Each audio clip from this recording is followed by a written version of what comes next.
Just give me a couple of minutes. We'll get started.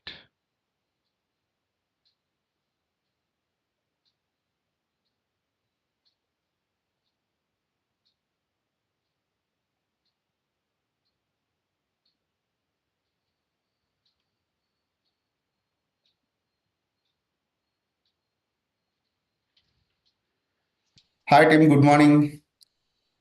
So we'll start in a couple of minutes, guys. Hi, Akash, Anish. So Good this morning, Morning, Mahesh. Mahesh. plan Good to morning, make Santosh. it in my YouTube live also if people is not comfortable here also. Okay. So we'll try to make maximum people. If you have any questions or doubts, you can text in the chat, guys. So please feel free to ping in the chat. Okay. So we are here to answer you guys.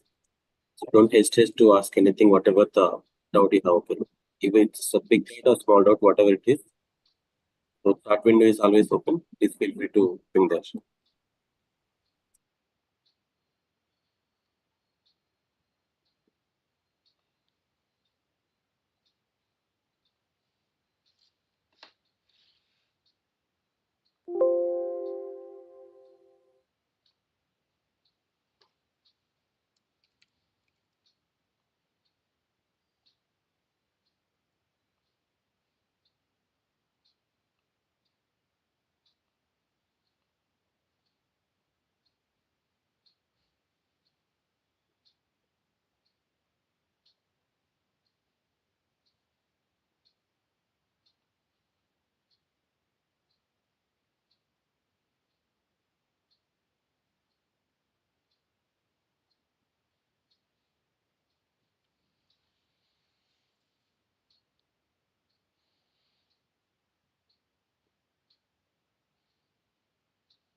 Yeah. So can you all hear me? All good? Yes, Santosh. Yes, sir, we can hear you. Yes. Yes. Okay. Yes. Just give me a minute. Check, check, check. Yeah. Okay.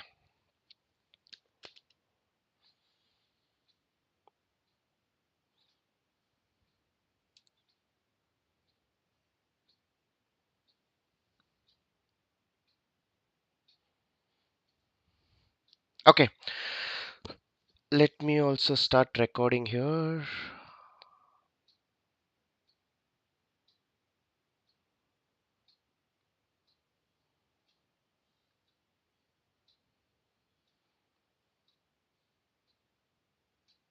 Okay.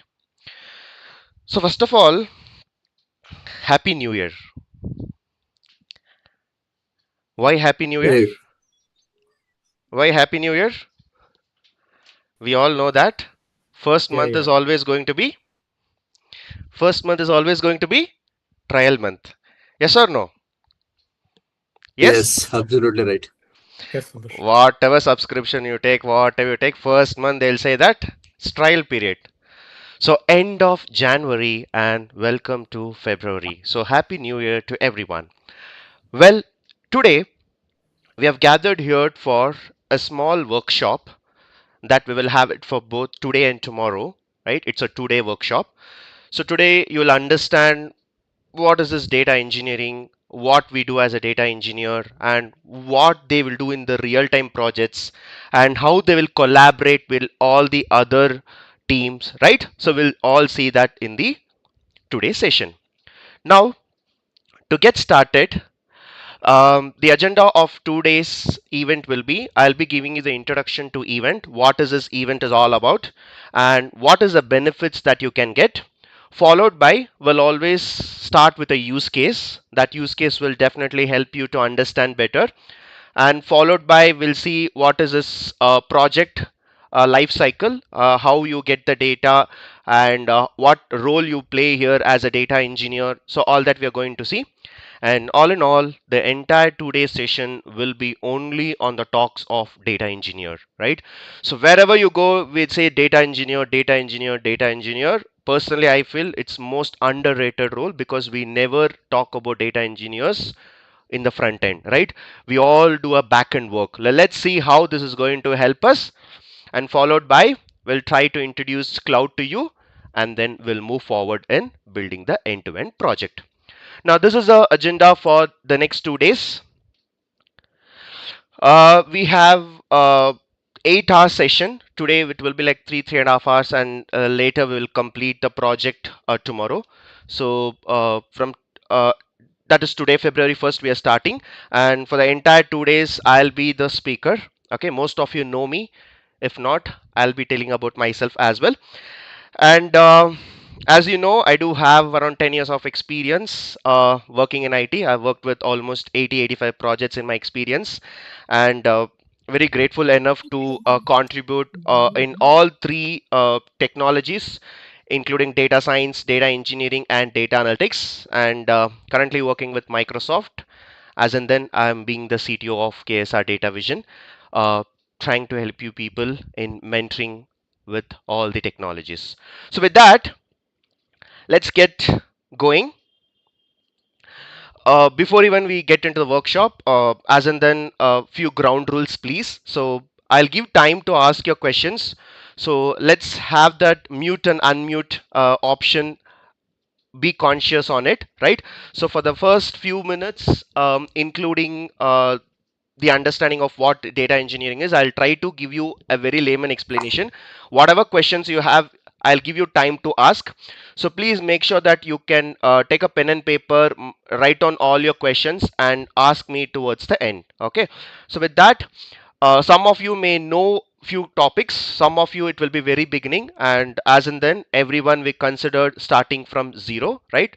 So in whatever the sessions, whatever the topics that we are going to cover, we'll assume that everyone is very new to it. Okay, so with that, please always have mute button on, right?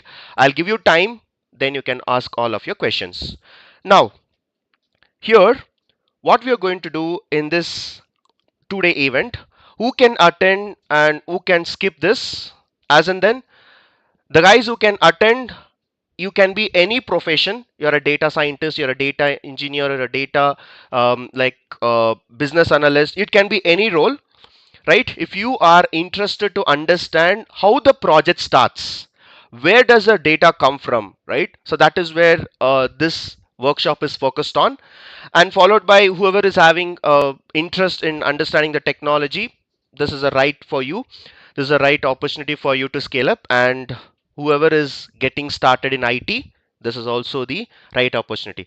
So if you're looking for a job after this 2 day session, I'm sorry, this is not the course for you, right? In 2 days, you can never learn anything, right? It's just a trailer that we are going to show you before starting the movie, right? So this 2 day sessions, if you're expecting end to end everything, it's not possible, because I've been doing data engineering for 10 years, and don't expect me to teach in 2 days, right? Even God cannot do that, right? It's as simple as that. We are not Rajinikanth here to just scan all the books and get going, right? So 2 days will be a very good start for you to understand what is the subject is all about. But if you want to become a actual data engineer, you have to spend nearly 3 to 4 months of your efforts. You have to understand a lot of core topics, and then only you can become a data engineer, right? So whatever we do today will be a bit of theory, but in the next class we will be doing one project. So I would request everyone to practice that, and if you don't practice, this workshop will not be useful to you, right? So with that, let's see what we have planned for day one. So in the day one, we'll take a use case. We'll try to understand how this use case is working, and followed by we will see the project blueprint. When I say blueprint, how the project gets started, and followed by we will see the cloud introduction as well. So this is planned for today, and day two, which is always going to be the climax, will be working with end-to-end project. So tomorrow we'll be doing the end-to-end project, but today you will understand what is this data engineering and what we are going to do. Okay, so if you have any questions, you can put it in the chat. I will address it towards the end, or you can write it down and you can ask me towards the end as well. Okay, now this question I always ask. In the recent times, Have anyone purchased a new house? And I need to mention this without EMI. Anyone? Anyone purchased a house in the recent times without any EMI, without any personal loans? Anyone?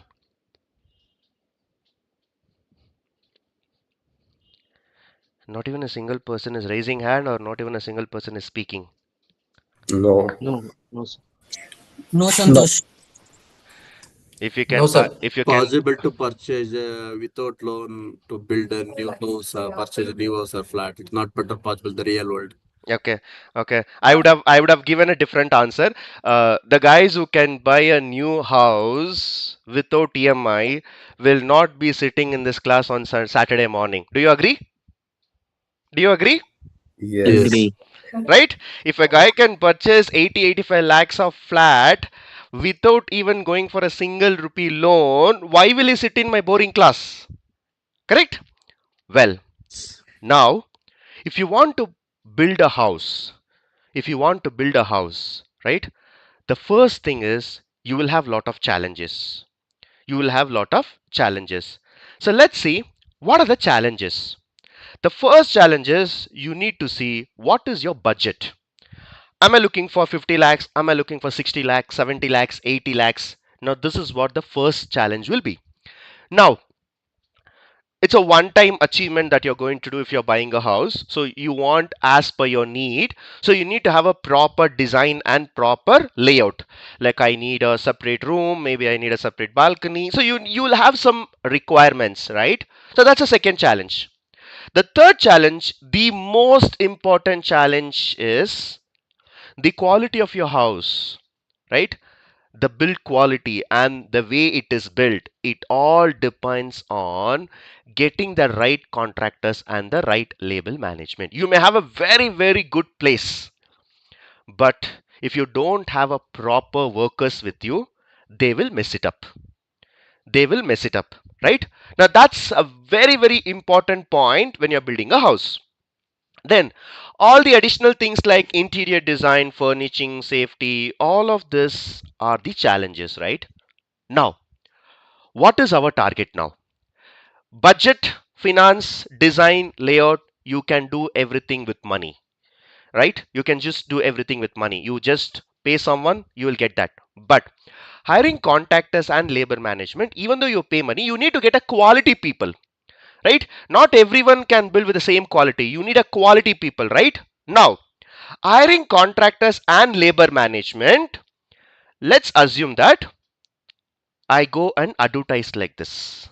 Okay, so I'll go and look for any of the posters or maybe any of the service companies who can build house for us, like builders, right? Now we see three posters. We build your dream house. Our services is designing, pre-construction, renovation, maintenance, construction. And there is another one, Chris Limited. We also build a house, designing, pre-construction. So all of this. Now these are all builders. They are marketing themselves like they are providing services. Now what I should do? I should choose one among this. I should choose one among this. So what I am going to do now? What I am going to do now? Before even choosing this, let's see what is the background work that happens in the building a house. First thing is, if you see setting up the electric wiring, plumbing and water supply, furniture arrangements, internet supply, Wi-Fi, security, backup, generators, inverters, cleaning and maintenance. Now all this are required if you're building a new house. It is all required if you're building a new house. Just to understand the data terminology and the data engineering roles, I have also added how you can relate these things to a data, right? So setting up the electric wiring, what do you mean by that? From one room to another room, all the lights, fans, everything to be on, and you have a main supply, right? That main supply is something, if you switch off, everything will go off. If you switch on, everything will be working. Now that is where we call it as a data infrastructure. Followed by the most important thing to your house is plumbing and water supply. right? You can even be without food, but you cannot be without water. You need water, right? So for every house, even you can survive even without electricity, right? You can even survive without electricity, but without water it is practically impossible. Now the first thing you look at it is, whenever you are looking for a building a house, you first check the water, whether you're getting the water from the ground level, and you have all the 24/7 pipes, tubes, everything. You see that, right? So plumbing and water supply is the most important in setting up this house. Rest of the things, for example, furniture. Even if I don't have a furniture, I can still survive. Even if I don't have an internet and Wi-Fi, I can still survive. But I don't know, in this generation, Wi-Fi and internet is more important than water, right? You can stay without drinking water for 6 hours or 8 hours. But if I ask you don't use internet for 6 hours or 8 hours, it's difficult. That is in this generation, right? But still, plumbing and water supply is the most important component in building a house. Now, let's focus only on that. Let's focus only on that. This is the background of your wall, right? Whatever you see, the pipes, it is not visible to you. The one which is highlighted is what which is visible, right? You can plug in your washing machine, you can use your washrooms, you can use your wash basin, and you can even have a bathtub, right? Now, this is all in front of you, and you go, you switch on the geyser, and you do all your works, and you come back. But have you ever observed, have you ever imagined what is the backside of your wall? What is the backside of your wall? If you're building a new house, maybe you'd have seen this type of pipes, right? Now, the moment you switch on the switch, the moment you switch on the tap, water flows. How it is flowing? Right? Moment you switch on it, you will get a drinking water, right? The moment you turn on, you will have your shower. How this is working? How this is working? It's just a Xerox copy of what you have in your house. I have given here, right? Maybe it's like an X-ray. What is in the back end of your house is what has been displayed here. Now, in order to have a clean and proper data flow, here water flow. In my case, let's say from one application to another application, if the data has to flow, right? From your one room to another room, water has to flow. Similarly, in my case, if I'm talking about data driven technologies, your data also has to flow from one place to another place. For that, we also need to build these pipes. Simple. You already have a pipe. You already have a pipe which is actually helping you to move the data from your tank to your house, or from your maybe your house to your drainage. Everything is set up. Everything is set up. The size of the pipe, you can see all these pipes. You would have seen this PVC pipes, right? All this is already designed for your house. But if I want to build an application, I also need these pipes. I also need these pipes. I want to send this data to somewhere else. I need a pipe. Who is going to build that pipe? Well, we are introducing data engineers for you. So data engineers are the guys who are actually going to do this pipe building. You can even call it as a data plumber. You can call it as a data plumber. That is what we always say, that data engineers are always underrated. Why underrated? We never showcase on the front end. We always be at the back end. Everyone says, hey, your house is too good, your house is so designed, furnituring is too good, your the way you have done interiors is very good. But have anyone talked about the back end work? No. That is exactly is happening with the data engineers. Right? Now, what you see, the pipe which is in the back end is the same pipe that you're going to build for your application, but in terms of data pipelines. It is in the data pipelines. Now, imagine you are planning for building a house. imagine that you're planning for building a house. So what you will do first? First, you will go and talk to a design architect, right? You will go and talk to a design architect. Now, in the design architect, a guy who actually designs the house plan for you, right? So he is a person who's actually designing the plan for you. So he will tell, oh, this plan is really good, you can have a house. Maybe I don't know whether you guys are aware of it. I come from a South India background, so I know all this vastu. Your kitchen should be in this place, your hall should be in this place, right? Those type of plan, who gives you? Data architect gives you, right? And here, design architect. Who is a design architect? The guy who's actually designing the house plan for you. Now, who is going to buy the house? Who is going to build the house? Is builders. Who is going to buy the house? It's you, or you are planning it, right? Now, in this case, what the builders are doing? Builders are building the house according to the plan given by design architects. Similarly, the same image, let's relate it to our use case. I want to have one complete project. So what I will do? I will relate this to our data engineers. So if I'm talking about a data engineers, you see that the individual, as an individual, you reach out to the design architect for plan, and the actual builders are building the house. Similarly, as a client will come and talk to a data architect. Data architect will tell you from where to where and how frequently the data has to be moved from one system to another system. And who is the person who's going to build? It's none other than it's future data engineers. It's you and it's me, right? Try to relate this image. If you want to build a house, a guy comes and requests a design architect for the design of the house, and the actual builders are actually building the house. The same thing if I'm relating to our role as a data engineers now, what is happening? As a client, they come and talk to a data architect. Data architect gives the plan from where to where the data has to be connected, which application should receive the data, which application should be sending the data, and who is going to build? It's none other than you and me. We are all data engineers who are going to build this pipelines, correct?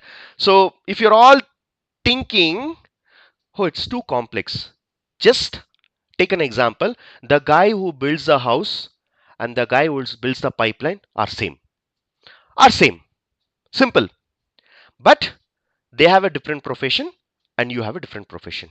They are building the house and you are into IT, where you are connecting multiple systems, collecting the data, and you're going to build a project, right?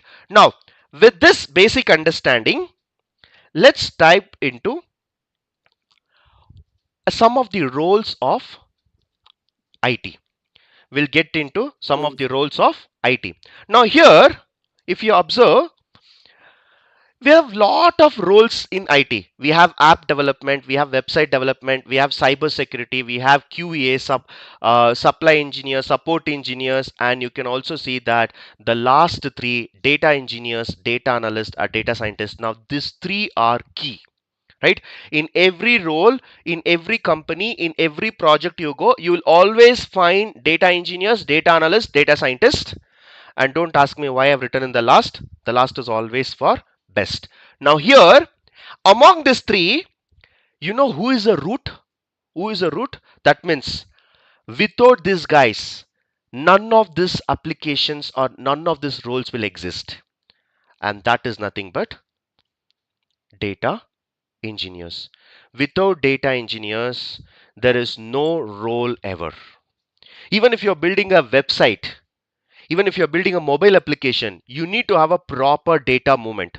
And you submit, you save, and it doesn't even go and save in the database, and no one is even managing the database. What is the purpose here, right? So that cannot be fulfilled here. So if you want to have a proper application running, the last three guys is very important, especially the last third one. It is data engineers. Without data engineers, never expect any project in the future, right? In case if you're going to any project, first check, do we have a data engineer? 100% you will have, right? Now, why this is in demand? Everywhere people are saying data engineers, data engineers. We have a lot of openings, but we don't have talents. What is there? What these guys do? Let's observe that with an example. Let's take one simple explanation. Let's talk about a use case, right? So the way we try to help you understand is always by taking a use case. Now, just take some use case. We have healthcare, right? The one place we usually don't want to visit is always hospitals, right? You like going everywhere. You like going everywhere, but not to hospitals. Hospitals, the moment you enter, you feel like, oh, what happened? Why am I here? Correct? Now, let's talk about a healthcare. Very crucial in our personal as well as your career, because lot of applications, lot of data is been happening within the healthcare. So let's take one healthcare. Now, you have some of the healthcare companies you see on the screen. Yesterday was the last day of January month. So in my current company, they had given me option to do a master checkup, right?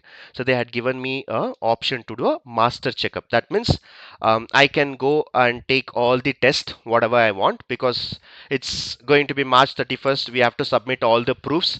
So yesterday they asked me to take one master checkup, right? So what did I do? I was just checking. Is there any nearby? Is there any nearby healthcare diagnosis centers where I can go and take test? I don't know how many of you have seen Big Boss. Just like a Big Boss, I'm giving the time, okay? 9:15 a.m. morning time. I woke up. I was thinking for a full body checkup. Now, 9:30, I got into one of the hospital for taking test.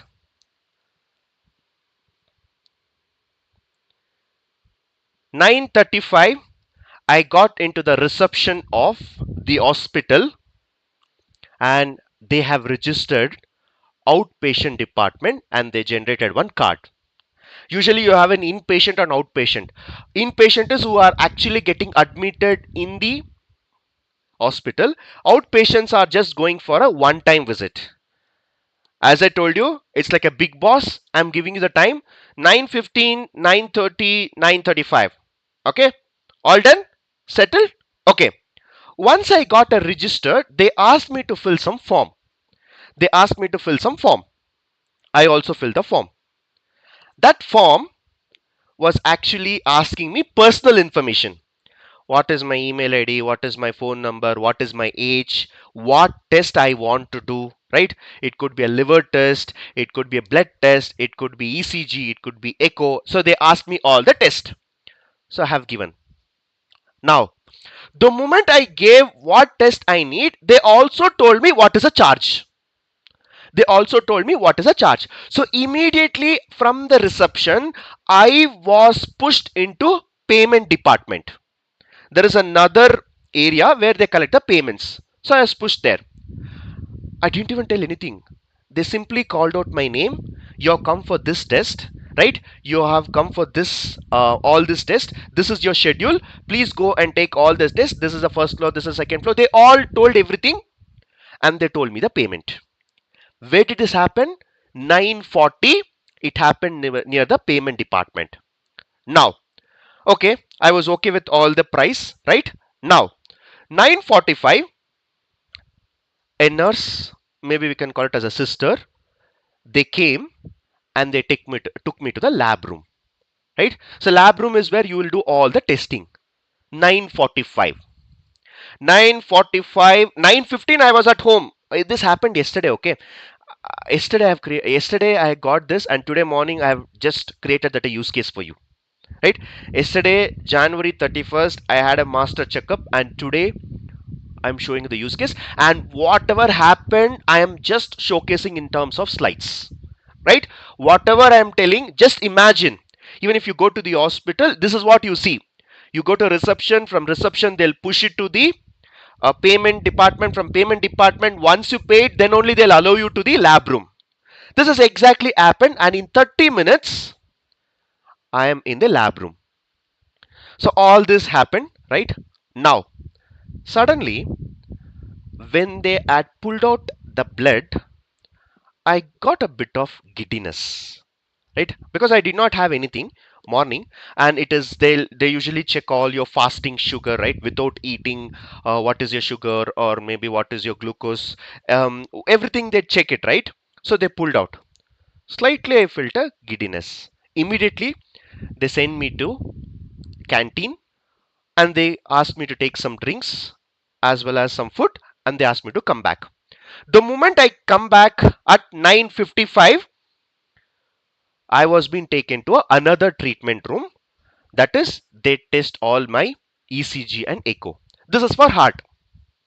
Since my BP was low, just after the blood test, immediately they asked me to take some food, and immediately they tested echo and ECG. Now, what time? 9:55. Right? So again, I repeat, I started at 9:15, then I went to the hospital at 9:30, then 9:35 I got registered, and 9:40 I paid all the form, filled all the form, all the test, it is called pre-calculated, and 9:45 I went to the lab room, took the blood test, and 9:55 it is at the ECG and echo. Now, after 9:55, at 11:45 I got an appointment to meet doctor. At 11:45 I got a appointment to meet doctor. You know what? You know what? I didn't even utter a word. I just sat in front of the doctor. Right from the time I entered the hospital, including the timestamp, minutes, seconds is been captured, and every single result, the blood test report, the scan report, the bill, payments, and in case if I was tagged to an insurance because it was a company has sent me for a master checkup. Now, every single information is actually showing me in his laptop. He's actually showing me in his laptop. What a surprise! Literally, he didn't even utter a word. Right from the time I entered hospital, what time I registered, what details I gave, and what purpose I have come to the hospital, what is a test I'm going to give, and those test reports, including the scan, bill, payments, insurance, every single thing is showing in the screen. How is it possible? How is that possible in 2 hours? In 2 hours, every single information is showing me on the screen. 10 years back, 7 years back, when you want to go from one doctor to another doctor, or from one person to another person, you will take a big carry bag. In that carry bag, you will put all the files, all the prescriptions, all the medicines, which doctor gave what medicines you were taking, everything. You will have a bundle of paper that you will take to the next doctor. Have you ever experienced this? Have you ever experienced this? Right? Yes, Santosh. And today you just go and tell your phone number, they'll pull out all the details. When did you last visit the hospital? When did you last book the appointment? Every single information that guys will know. Now, he didn't even talk to me. The doctor didn't even talk to me. He opened all my reports and he started giving prescription, medication. He asked me to come after 1 week, follow up, and maybe I had some issue. He asked me, you can go and meet a specialist, and he gave me the complete plan. Ideally, he didn't even ask me what is happening with you, what is the problem. He didn't even ask me.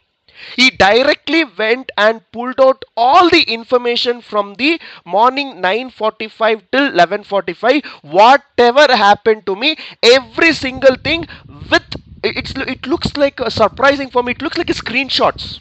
Everything has been taken and it has been put and stored in the system. Now, if you're all thinking, if you're all thinking, how was it even possible?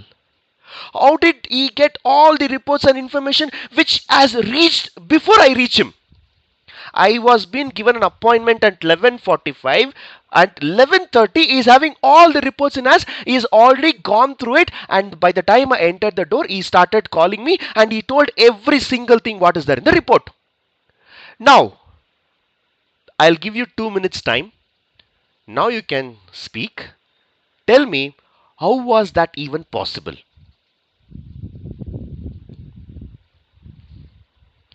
How was it even possible?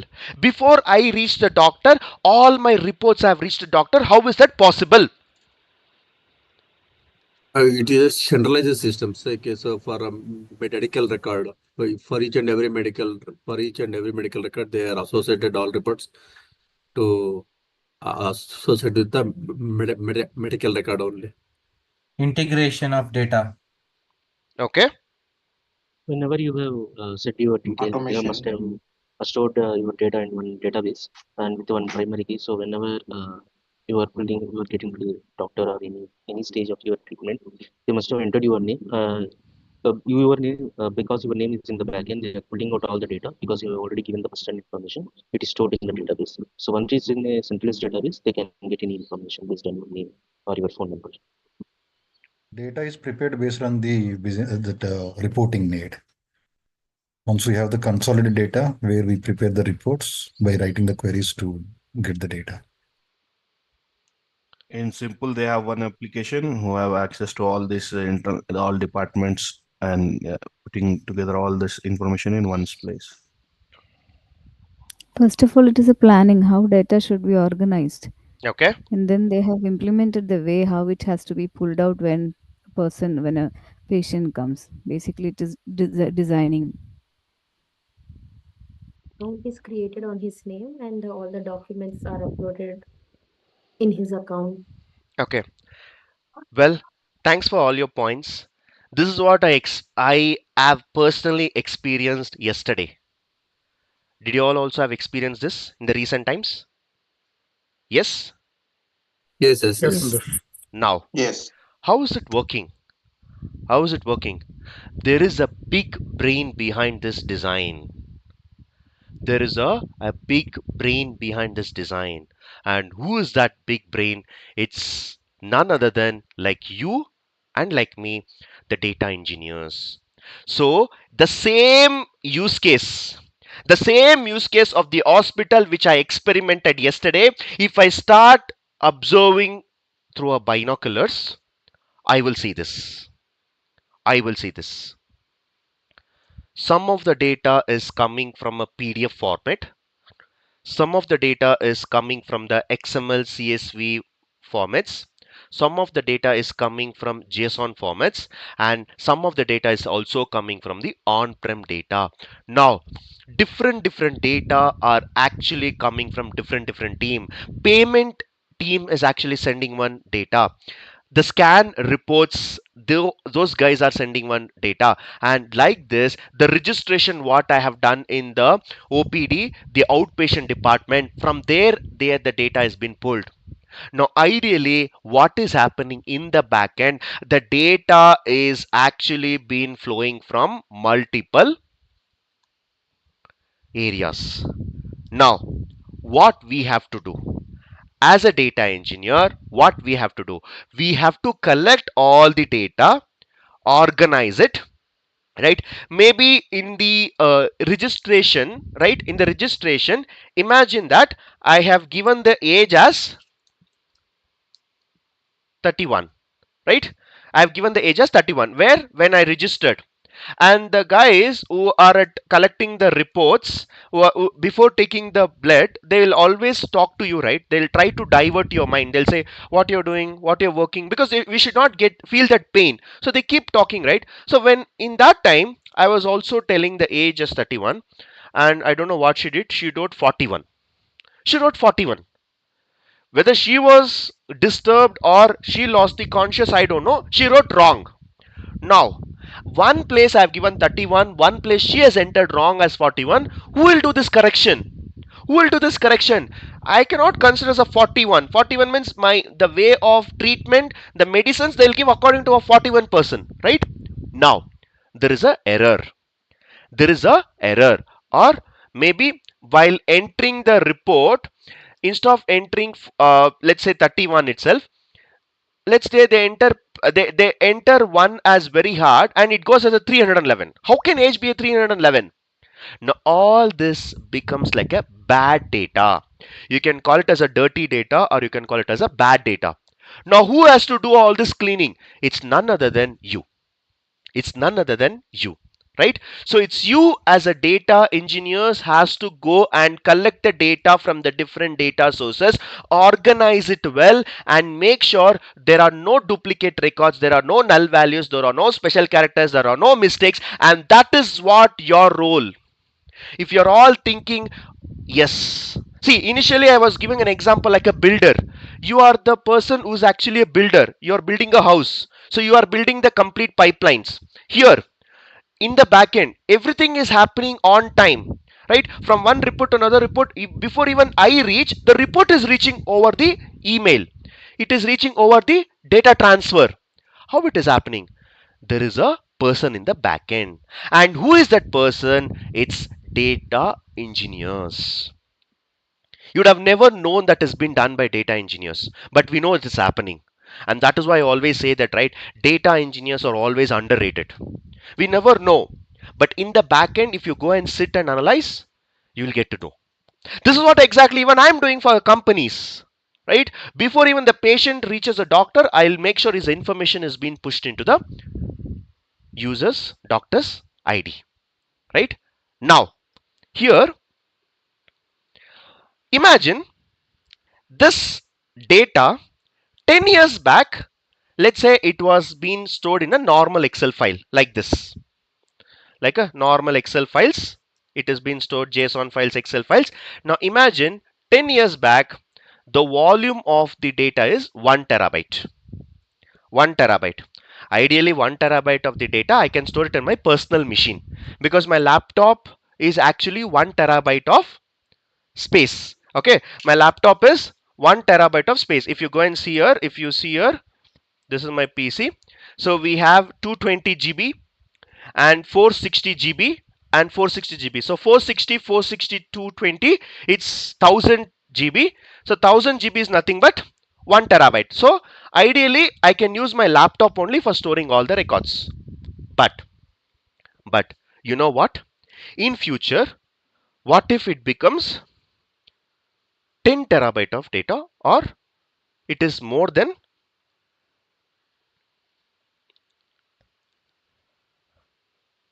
actually there is one small mistake here. It should be, let's say 10 terabyte data. Okay, so if it's a 10 terabyte data, so if it's a 10 terabyte data, what I have to do? I have to buy 10 laptops, and buying a 10 laptops, the cost is 10 lakhs. One laptop 1 lakh, so 10 laptops, it should be 10 lakh.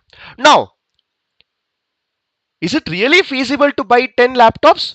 Maybe charge wise, yes, I am okay. It's fine, I can spend 10 lakhs. It's not a big deal. But who is going to manage this 10 files? Who is going to manage this 10 laptops? Now that is where you have a challenge. That is where you will have a challenge. So how am I going to manage this 10 terabyte of data? Maybe 10 can become 100, 100 can become 200, right? And come on guys, we are talking about one client. And you know what? You know what? If I take the entire world data in all the healthcare, e-commerce, you take every business, and you can see that the data has reached to 181 gigabytes, right? 181 gigabytes. So the guys who are like wondering what is this 181 gigabytes, it's 181 into 10 to the power of 21. Now this is what is a data that is getting generated from all over the world, and we are still talking in terabytes. I'm telling my laptop is 1 terabyte and you're listening.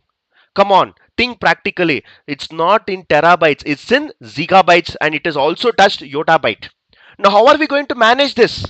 Where are we going to store it? How are we going to process it? Now, that's the biggest challenge.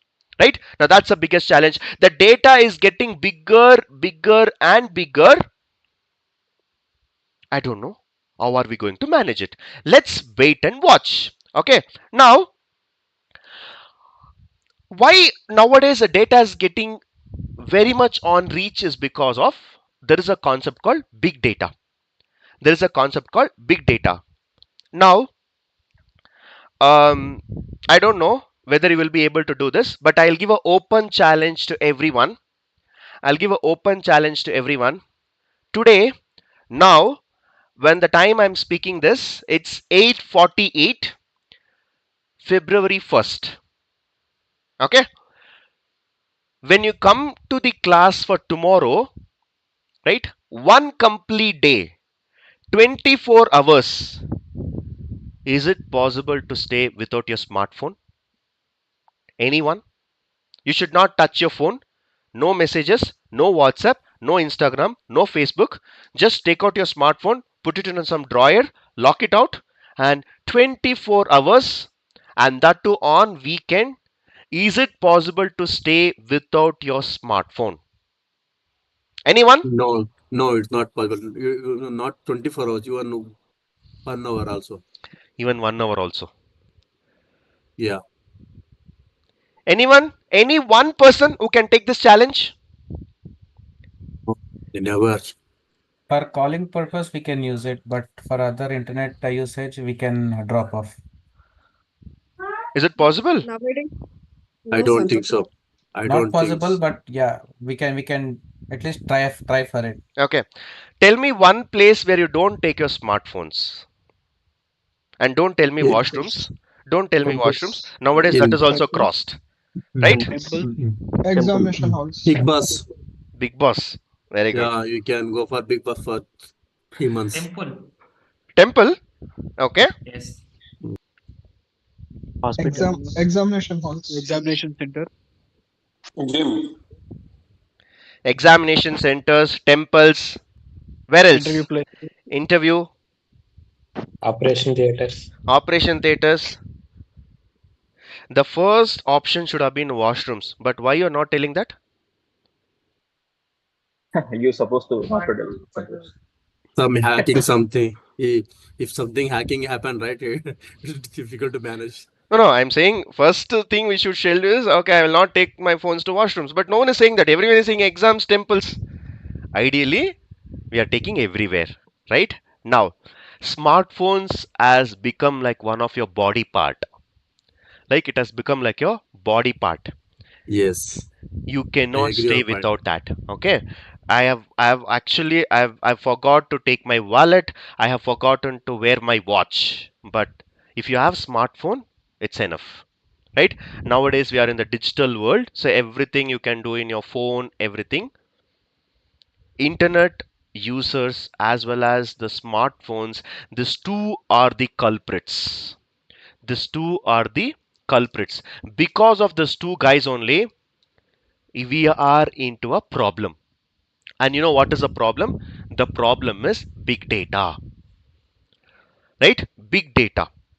Now, sensors. Yesterday night I slept at 11 o'clock, and today morning I woke up at 7 o'clock.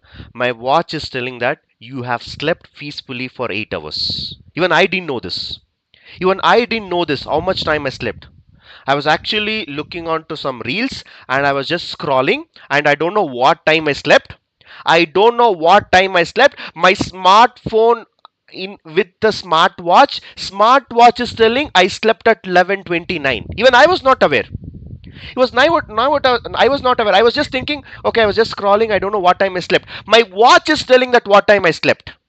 My watch is telling that what time I woke up. That is how the devices are playing a major role in our lifestyle. IoT devices, right? What is this IoT device? Internet of Things, right? See, I'll tell you one thing.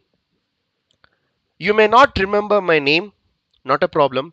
You may not remember KSR Datavision, not a problem. You may not remember this session, not a problem. But I'll tell you one thing. I'll tell you one thing. 2034, we are in 2025. Let's say 2035. 10 years down the line. 10 years down the line, right? We may not meet again, but still 10 years down the line, somewhere you'll remember my words. Your IoT is going to be the future. What is this IoT? Internet of Things. Everything will be automated. If you want to switch off your phone, if you want to switch off your fan, if you want to switch off your AC, if you want to switch off your gas, even if you want to open your door, everything is going to be systemized. Without your fingerprint, door will not open. You forgot to off your gas, you can off with your smartphone. If you want to switch on your fan, lights and AC, you can switch on with your smartphones. There will not be any physical switches in 2035. Please write it down somewhere. Please write it down somewhere, right? You have our ID, you have a phone number. 10 years from now, 10 years from now, if you still find any physical switches at your house, you come to me, I will give a blank check.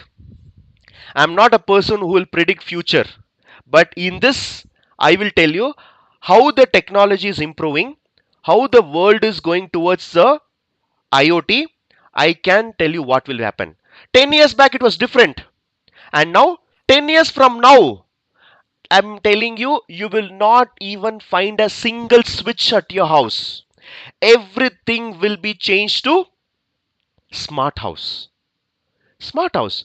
With just one click, just you touch the wall, lights will on. You just touch the wall, lights will off. Right?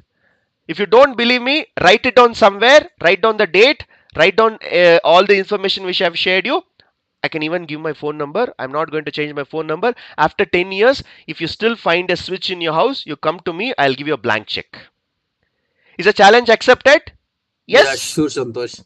So even though I will accept your challenge. I will come to you after 10 years. Yes. 10 years. After 10 years, if you still have a physical switches, right, in your house, come to me.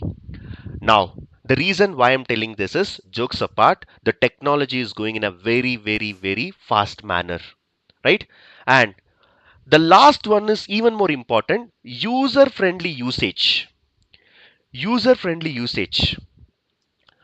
You need not master your schools and colleges to use your smartphone, right? Even if you're not educated, you can still use it. A minute back, my mom is sending me a message from the another room asking what breakfast you want when you come out of the class. And she's in the next room. She's in the next room. She's in the hall watching TV and watching my YouTube live. And she's dropping me a message, and she knows that I'll also be speaking about this example. Wantedly, she has sent me a message. What breakfast you want for the next 2 hours, after 2 hours? And we are in the next room, right? And you know why? User-friendly usage. Just take out your smartphone, open your WhatsApp, send a message. You need not have a formal education to do this. And in fact, your kids are using phones better than you. Sometimes even I forget what is the option I need to select in your phones. You give it to your 5-year-old kid, you give it to your 6-standard-old student or a cousin, he will do it better than you. That is how the smartphone usage has become. You need not master any education to use your smartphones, right? Now, we are talking about all the reasons, but first understand what is this big data. What is this big data? We are saying big data, big data, big data. No more data. Everything is now big data. Now, what is big data? What is the definition of the big data? Now, I'll explain you in a very, very layman terms. Okay, I will not tell you the definition. I will show you one example. After seeing the example, you will tell me what is the definition of big data. Okay, so I want everyone to tell your own definition after this example. Okay, now imagine there is a glass of there is a glass. Okay, there is a glass with a capacity of 250 ml. Again, I'm telling you, I want you to explain me what is the definition of big data after this example, and that is why I'm telling you layman term. When I say layman term, you even bring a fifth standard student in my class, I'll make him understand. That's the meaning of layman term. So definitely I'm expecting answer from you. What is the definition of big data? There is a glass with a capacity of 250 ml. Now 248 ml is not a big data. 249 ml, it's still not a big data. 250 ml, it is big data. Okay, so a glass of water just to 250 of ml, I am calling it as a big data. Okay, now let's take another example. Let's take a water tank of capacity 1000 liters, right? The water tank which you have on your house, right, on top of your house. Let's say your water tank has a 1000 liters capacity.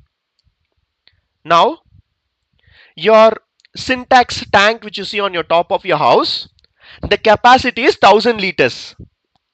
998, it's not a big data. 999, it is not a big data. 1000 liters, it is a big data. Now you may ask me a question, 250 ml itself you are calling a big data, whereas 999 ml 999 liters in the second example is not a big data. How is it possible? Who can tell me the definition of big data with this example? The maximum capacity. Reached its capacity. That's why it's called Maximum as the capacity big data. is called as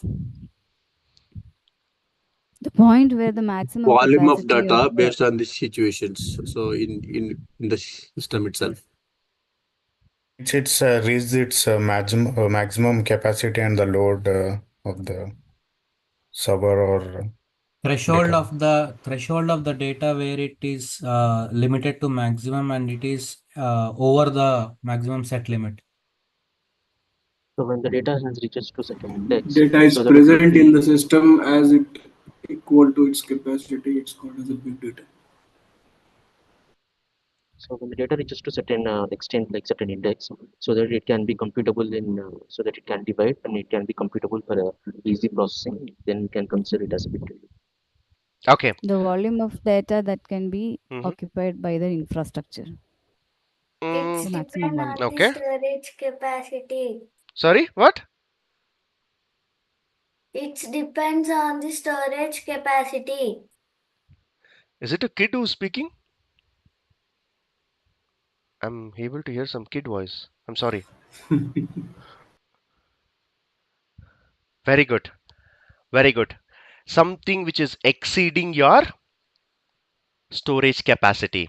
Now, if you ask me a question, 250 ml, it's not a big data for me, right? The capacity is very small, but 250 ml, it's just like a one glass of water. And you can argue with me, how can you call one glass of water as a big data?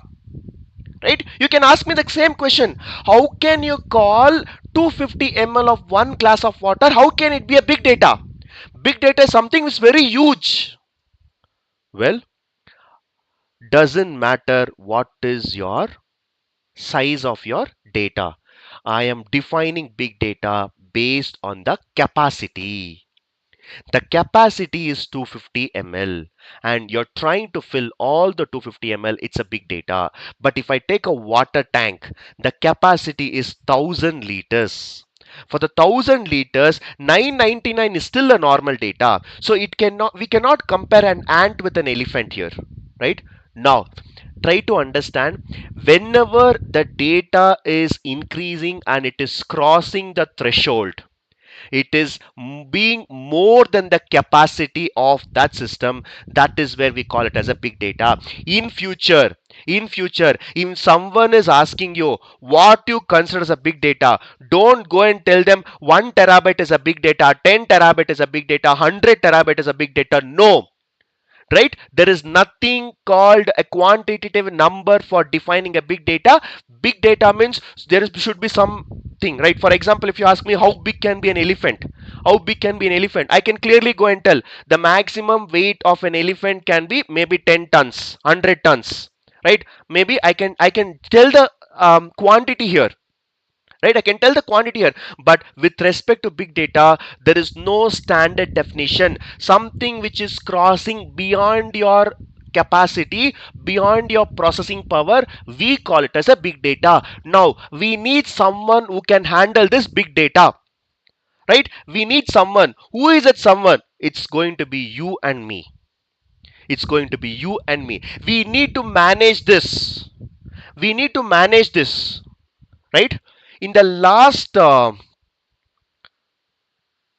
month, I think, uh I don't remember, there was a Vaikunta Ekadasi, right? When was that? Yes, it's in Tirupati, Santosh. When was that? I think last month, I think, right? So do you all know what happened on Vaikunta Ekadasi in Tirupati? Jan 10th. What happened? 6 people dead. Why? Stampede, due to a stampede. Okay. Due to stampede, there 6 people died. Okay. 2 days back, 2 days back, same news, different place. Anyone? Kumbh Mela. Kumbh Mela. What happened? Kayak Sangam. Stampede. Overcrowded. Overcrowded stampede. Overcrowded, right? Overcrowded. Now, the two cases which happened this month, January 10th and maybe January 28th or 29th, these two incidents, the two accidents is happened because there was no proper planning, there was no proper management. I don't want to blame government here. If I blame government, the video is getting recorded, I will be put into bars, right? I will not blame government here, but the two incidents which happened, I can clearly relate as no proper management. In the Tirupati incident, right, on that Vaikunta Ekadasi where you go to a temple for your good thing, the people who went for prayers is not there now, right? And the reason, if you go and see some articles, just 2,000 people have tried to enter that gate. Just to 2,000 people. So the police or the management or the entire team were not able to manage 2,000 people and it had a stampede. Right? Now, 2,000 people if you can't manage, what if suddenly data comes to your system like anything? Who's going to manage? Just look like one day there is a heavy rain, heavy flood, water all enters into your house. What you will do? There is no proper management of infrastructure. That is what is the truth. If there is a rain and if the water is entering your house, it's because of that infrastructure is not being managed. If tomorrow you have a database, you have a system, you have your laptops, and suddenly all of you come and buy if you go and use the data, where will I go and store? Right? And now you see, let's say we have 200 people in this class. 200 people on Saturday morning at 9 o'clock, you are there. What if it becomes 2000? What will happen? My system will crash, our network will crash, our application will crash, right? What will happen, right? So this type of things we need to handle it. If you are all thinking this is just a passing cloud, data engineer, data scientist, data analyst is just a passing cloud, let me tell you one more time, as long as people are using smartphones, as long as people are inventing all these applications, Swiggy, Zomato, Amazon, GPay, Google Pay, Phone Pay, Facebook, Instagram, Reels, all of these applications are still there, your data scientist, data engineering, data analysis will never go down. The only way, if you want to stop this role, if you want to stop data, guys have to stop using smartphones. And you guys are telling even 1 hour also I cannot be without my smartphone. And where can I stop using it? Right? It's practically impossible. It is practically impossible. Right? I'll give you a live example which happened a minute back. I'll give a live example which happened a minute back. Okay, now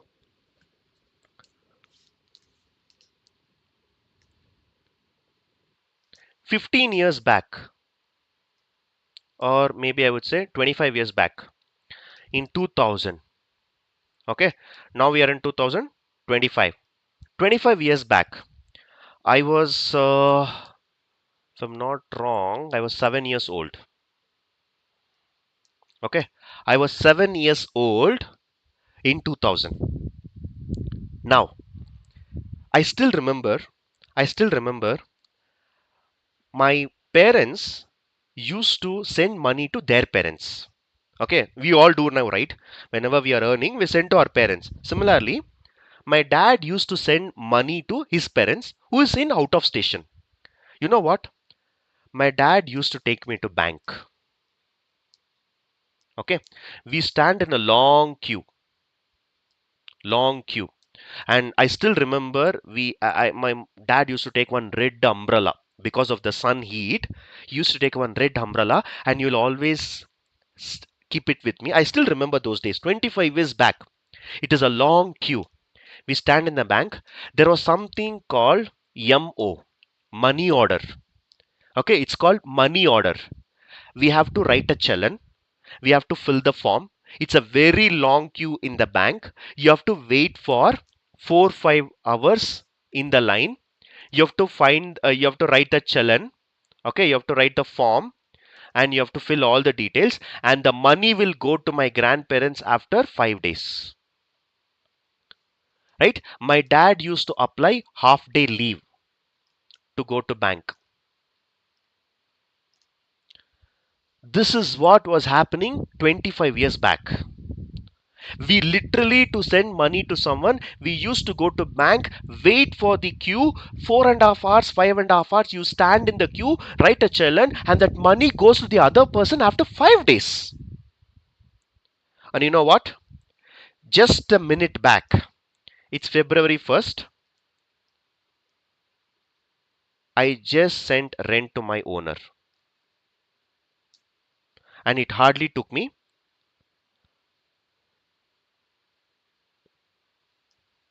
0.5 seconds. I just opened a Google Pay. My dad used to apply leave, and today you see, I'm taking workshop, I'm talking to you, I'm still using my smartphone, I'm still doing a money transaction. That is the data movement, and how fast is the data moving. If within 0.5 seconds he would have got his amount credited, and in my account it would have reduced. Right? Now that is what is happening here. That is what is happening here.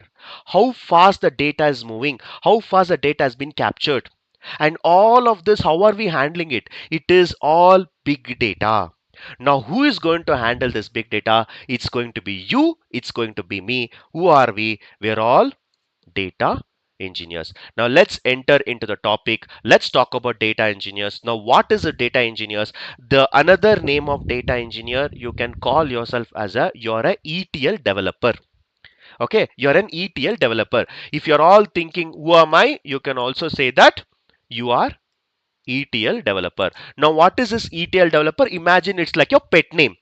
What is E stands for? E stands for extraction. T stands for transform, and DL stands for load. That means I gave you the same example when I went to the hospital yesterday. The data has been extracted. The data has been extracted from the payment department. Data has been extracted from the report department. It is extracted from the registration panel. So that means the data is extracted from different places, and it is going to be transformed. Transform in the sense, all the data cleaning, data transformations, data modeling, remove the missing values, special characters, white spaces, extra, bad data, dirty data, everything you remove. Wherever there is a mistake, you correct it, and then you load it into a system. Now that is what we do as part of the ETL. Now if you are all wondering as a data engineer what you're going to do, you are going to build the ETL pipeline. When I say pipeline, related to that which is there in your house, how the, if you open the tap, how the water flows. Every time, every second the water is available for you. Similarly, if someone is requesting for the data, every millisecond also the data should be available for you. That is what you're going to do. So your work is similar to your plumber work, who is going to build the pipelines for data movement, not for water movement. Right? Now, why this ETL is required? Very simple. Data we are getting from different data sources. Some data I'm getting from Excel, some data I'm getting from CSV, some data I'm getting from database. All of the data is getting scattered across different systems, and I have to go and do the collection of data. So in the real world, data will be coming from different systems, and the one which you see in the center of the screen, this is where you will be doing some reporting. When I say reporting, no one is interested to see all your data. They want to visualize your data. They have to visualize the data. In order to visualize your data, you need to first collect the data, and that is what we are doing. We are extracting the data from the different data sources, we are transforming it, and then we are loading into the system. Now this is how, as a data engineer, you will be doing. Okay, so try to connect all the dots. Your main role, the guys who are very much responsible for all the other people, is data engineers. So data engineers are the root. Without root there is nothing. Okay, without root there is nothing. Now here we get the data from different data sources, right? Now this is a one of the pipeline that we can build. Now don't think too much about technical words. We have done with the story, we have done with the use case, now we are entering into the subject. So don't think too much. It's not possible to learn everything in 2 days, right? I think there is one movie also, yesterday I was just seeing some scenes in that movie. There was a movie where one person will become a CM for 1 day, right? A person will become a CM for 1 day. Some old movie. Do you all know what is the name of that movie? Nayak. Nayak? Mudalwan. Yeah. Mudalwan. Okay, okay. 1 day CM. In Hindi, Yeah. in Hindi, it's Nayak. Arjun's movie, right? Yeah. Some Mudalwan. Arjun's. Mudalwan. Yeah. It's like 1 day CM, right? So it's impossible, right? You cannot become a data engineer in 1 day. This is just a trailer which I'm showing you. What happens in the real time, the data will be coming from different systems. Like as I told you, as I given an example, there I was talking about my blood reports, scan reports, and I was talking about those things. Now here we are talking about the actual data. So some of the data I'm getting from the CRM system, customer relationship management system. Some of them I'm getting with the flat files. Some of them I'm getting in the terms of JSON and CSV files. And all of this I have to pass to different stages. And once it is passed, now this is where this area is there, right? This is where I have told you another name for ETL is data engineer.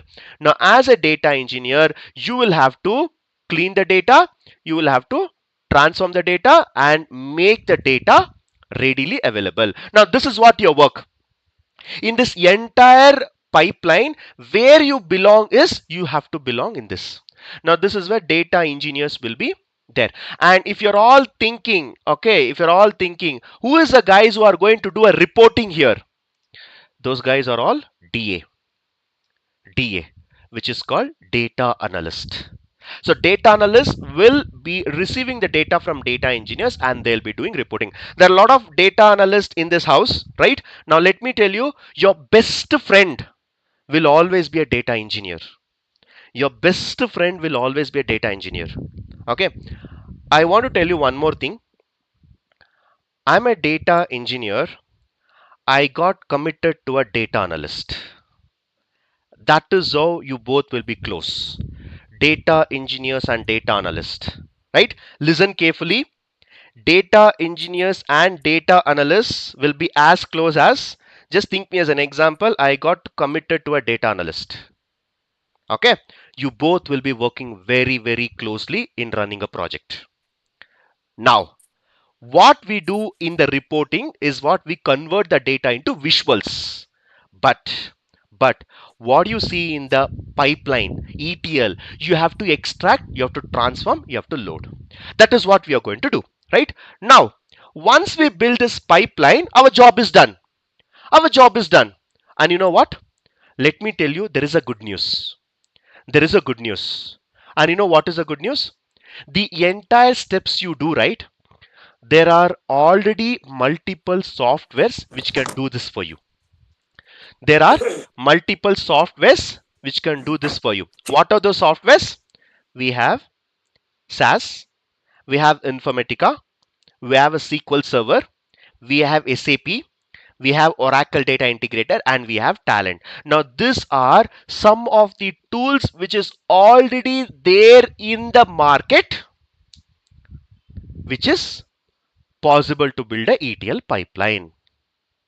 Okay. Now, one question I'll ask you. We are going to build a project today.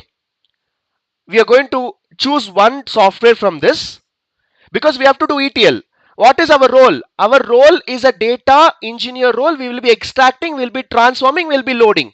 Now tell me, in this tools, in which tool we are going to build the project?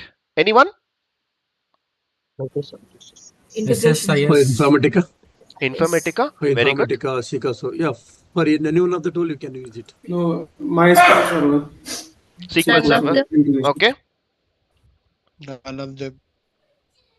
None of them.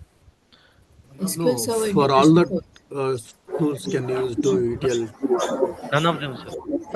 Or on-prem databases, like ETL None of tools. them. We are working on Azure This works Workshop. only as a backend, applying the data, but not the front end. To finish the project. Okay. Well, that's a right guess. That's a right guess. If you're all thinking, are we going to use any of this tool for building of the project? The answer is no. The answer is no. The reason is, I should not use this word, but still I am telling you, the tools which you're seeing on the screen, these are all called on-prem tool. That means we have a dedicated server. We have to take care of the server, and there is a like big machines, data centers, what we have, and all of this are actually on premises. We'll see about what is on premises, but at this point of time, these tools are nearing to a expiry date. These tools are nearing to an expiry date. There is certain applications which is still running in these tools, but you talk to your cousins, you talk to your relatives, you talk to your friends, you talk to your colleagues, whoever is working in IT. If any one of you come and tell me that there is a new project that we are going to start in any of this tool, one more time I'm telling you, I am ready to give my blank check to you. In case if you tell me that in any of the company we are going to start a brand new project from these tools, you come and inform me, I'll give you a blank check, because these tools are nearing to an end. But I'm not saying there is no tools used here. There are tools. They are using this, but it is using from last 15 years, 20 years. They're still continuing to do this, and they're in the progress of migration. They're moving to a different tools, but starting a new project in any of the tools, I have never seen in the last 3-4 years because of issues. What is that issues? These are all called on-prem applications. It's a on-prem applications. When I say on-prem applications, it will have lot of challenges. It will have lot of challenges. If I want to buy a database, I have to pay in dollars. If I want to manage a complete server, I have to manage. I have to pay for it. 2021, we had a lot of students in KSR. I was not able to store in my laptop. We went and asked Oracle server, can you lend us your database for storing our system information, that is student information. They asked, what is your data size? we told them 2021, okay, we told some XYZ is a data size, and you know what, they were charging 500k dollars, 500k dollars only for storing our KSR data. If I have 500k dollars, why will we go and be with them? I will go and do on some other project, some other business, right? If I have that much money, why will I come and sit in this class and teach you, right? So 500k dollars to store our data, where will it go? So we thought, let's find an alternative. So your on-premises tools are literally expensive. If you're all thinking, what is this on-prem? What is this on-prem? Let me tell you one small example. Let me tell you one small example. Okay. Now, how many of you have a dream of buying house? No one. No one. Yeah, it's costly, right? Everyone will have. Everyone will have. Everyone will Obviously, have. everyone will Money. have. Yeah, if you have enough money, if you block money, we can go for Okay. dream house. Loan house. We can take loan house. You can take loan house. Okay, very good. Now, every single Indian will always have a dream of buying a house. Okay. So don't scold me after 10-15 minutes. You change your mindset. I'm not responsible. Okay, I'm telling my thoughts. I'm not Yes, obviously. influencing here. I'm not influencing everyone here. It's my own idea. It's my own thoughts. So don't get influenced. It's your wish. But I'll tell you my interest. To buy a house in any of the metro city, it charges, I mean, it is priced about 80 lakhs. No, 80 lakhs is very yes. Approximately, I'm taking average, okay? Average. Wow. Registration cost 8 lakhs. And welcome to India. GST is also there for registration also. They have newly started. And today is a budget day. I don't know what our finance minister is going to come up with the new things. Today is a February 1st. Usually February 1st they have this finance meeting. So let's see what we get. Tomorrow we'll get to know, but we'll see. But we're in India. Registration 8 lakhs. And there will always be an intermediate, guys, called brokers. You have a marriage brokers, you have a home brokers, you have brokers for everywhere, right? The middleman, 2 lakhs gone, right? So 90 lakhs is gone. Interior design, my own house. I want a modern kitchen, right? I want a good furnitures, 10 lakhs gone. Home appliances. When you're shifting to a new house, I've seen a lot of guys throwing all the products, old products, and they're buying new one. Even though the fan, AC, everything is working, they'll give it for someone and they'll buy a new one. 2 lakhs. Water connection and plumbing. It's very, very important to get a water flow to your house. 2 lakhs. Electricity and wiring. 1 lakh. Maintenance. Obviously, when you have a big house, you need to hire a maid. There should be one person who cleans. Gardening. Of course, it's your own house. You will have gardening also. So you will have to, want someone to have water for that. 5k. This is monthly charge. What I've told you for 1, 2, 3, 4, 5, 6 points, it is actually one time cost. But maintenance, monthly you have to pay. Property tax. Some of them will pay quarterly, some of them will pay monthly, 5k per month, gone. So the initial cost of this own house is 115 lakhs, which is nothing but 1.15 crores. I repeat, if you want to buy a house, you have to spend 1.15 crores. And you know what? Most importantly, apart from that, you will be still spending 10k per month. You'll still have to spend 10k, right? You still have to spend 10k, and with the initial investment of 1.15 crores, right? And here comes Santosh idea. You know what I do? Rent house. No expense, no maintenance cost, no property tax. renovation expense, no initial investments. Only I will pay this one. And you know what? And you know what? The very, very important point. No EMI, no worry, no tension. Agree? Yes? Agreed. What if the rent goes to above 50,000 in metro cities like Hyderabad, Bangalore, and Mumbai? 50? Are we able to pay? Yeah. The amount you invest rather than buying the house, so the interest also goes up, right? See, The value of the rent goes up, the invest amount also goes up. see, there is other than your bungalows or your penthouse or even your like villas, I have never seen any houses they are charging 50,000 as your rent. A decent house which you're buying, right? Which you're buying like this, they may charge you 20,000. If they are charging 50K, that means the house also will be like 3 crores. Are you going to live in a 3 crores house? Right? Are you going to live in a 5 crores house? Definitely no. If you calculate, this is for your purpose, right? Your family.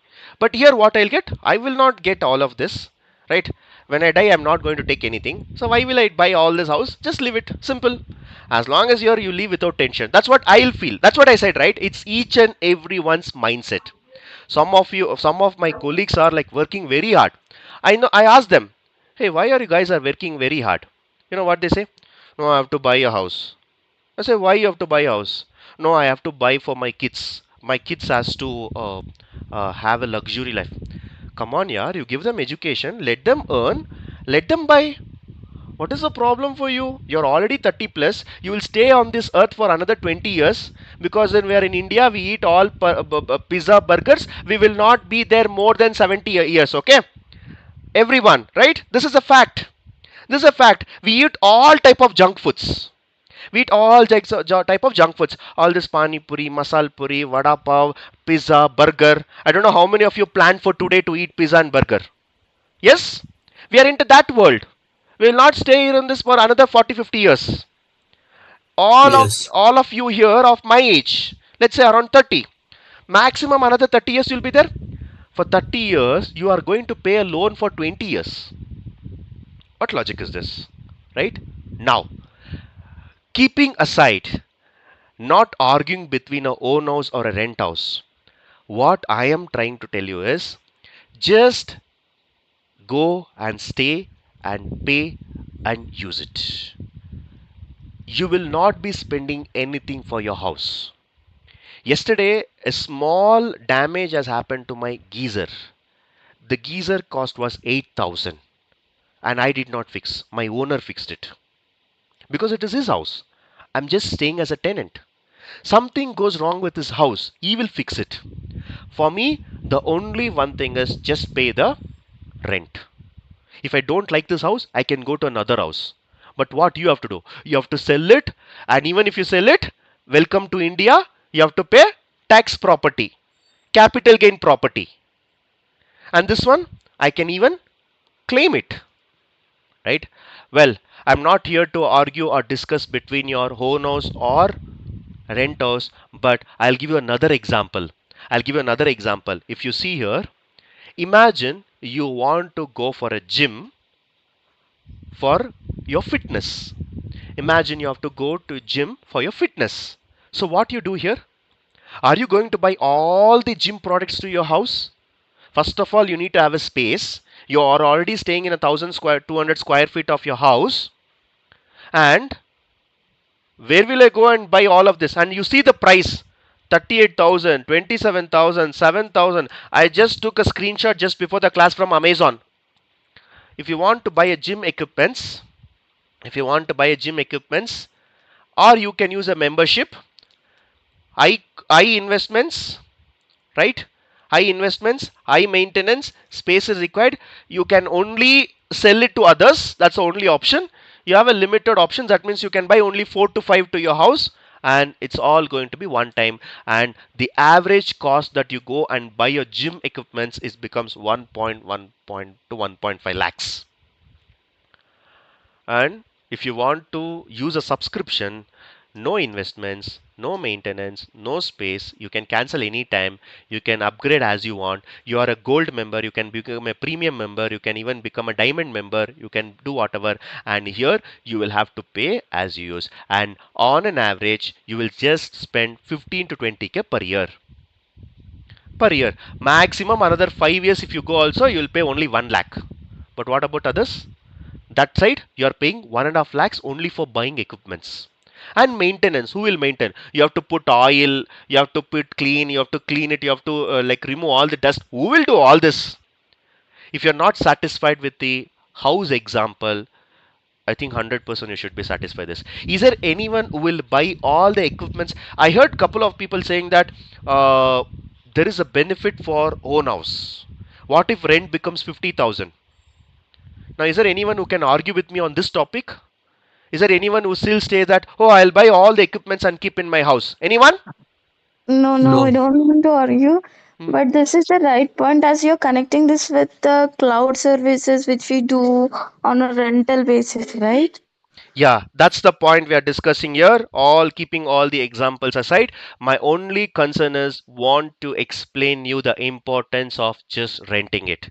It could be a house, it could be a car, it could be your this example gym equipments. One thing you need to understand is just rent it out and you will be able to use it effectively. So today if you ask me, I am good at what I am doing, Mahesh is good at what is organizing. Now if you ask me, can I go and talk to all the students, can I go and collect the fees and all, I cannot do it. I'm not good in that, right? Each one has their own purpose of doing it. I'm good at this, I'll be doing that. Similarly, there is a guys who are good at managing the gym. There are the guys who are actually maintaining the house, the owners, right? There are the good guys who are actually maintaining the Ola and Uber. I don't want to run a Ola and Uber. I don't want to run a I don't want to travel on my own. I'll use a private vehicles. So everyone will have their own way of purpose. So that is where we are taking the rent and we will be using, right? So all of these examples, you know why I'm telling you, it's because all of this you are like using and you're paying. And welcome to cloud computing. This cloud computing exactly does the same thing. It exactly does the same thing. We will try to use the service and pay for it, right? And why we are going to a cloud computing? Well, it is very cost effective, right? And it has unlimited storage. You can store as much as data you want. Backup, recovery, efficiency, flexibility, all of this is there. And why it is cost effective? Because you can just pay as you use. You can just pay as you use. Very simple. You use for 1 day, you pay for 1 day. You use for 1 month, you pay for 1 month.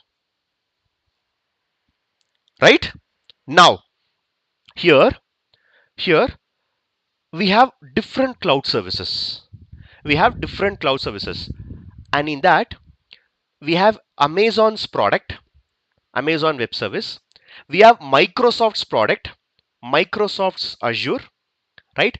And we have a Google's product, Google Cloud Platform. And one more is why we have 4 or 5 cloud services. Now, which cloud service you're going to use is your question. Okay, so very simple. You have a restaurant. Today is a Saturday. You're going to eat some food outside with your family. Now, there are 2 to 3 restaurants near your house. You have to go and have food. First question, what you will do? Which restaurant you will go?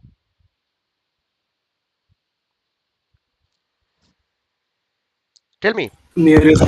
Cost effective. Cost effective and quality ones. Based on the reviews and ratings. Yeah, very good. So if you want to eat something in the nearby restaurants, if there are 2 restaurants which is very close to you at the same distance, you will see multiple factors. What factors you will see? What is the cost of the food? How rush it is? How peaceful you can have food? How tastely the food is?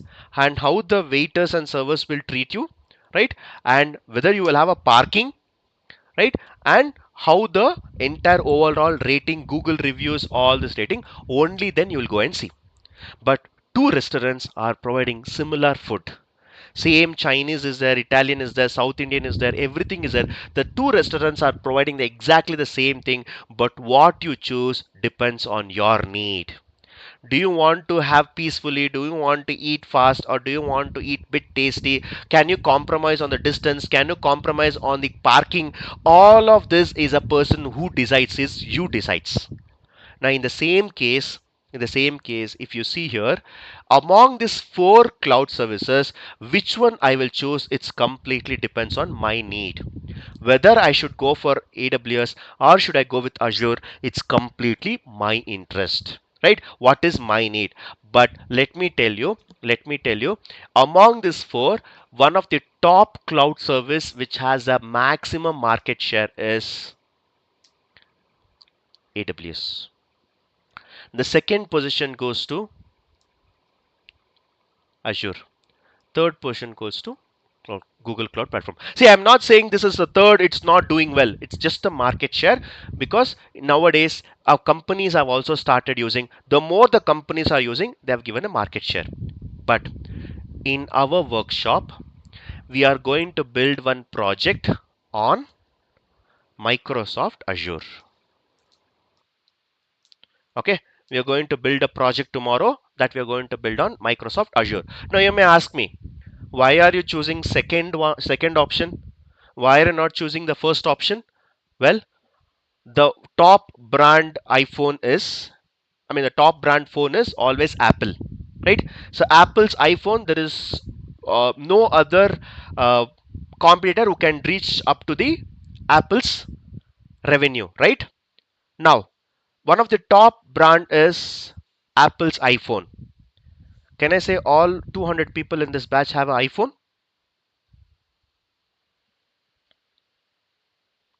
No. Why? No, It's one of the top brand, right? Because some like iOS, some not like everyone Android, can afford it. based on the Yes. Not feature. everyone can User afford it. friendly. Yes. It is not iPhone is not everyone. user. Right. Not everyone can afford. Not everyone can afford. That's the first question, right? And usage. I have used iPhone, but I don't like it. The UI is not great, right? I do not like. So each and every one's interest will be there. And let me tell you, we have another point to discuss as well. Why I'm choosing the second best and why not the first? Okay. In our KSR, we are hiring one person. Okay. We are hiring from IIT and we are hiring for mentor.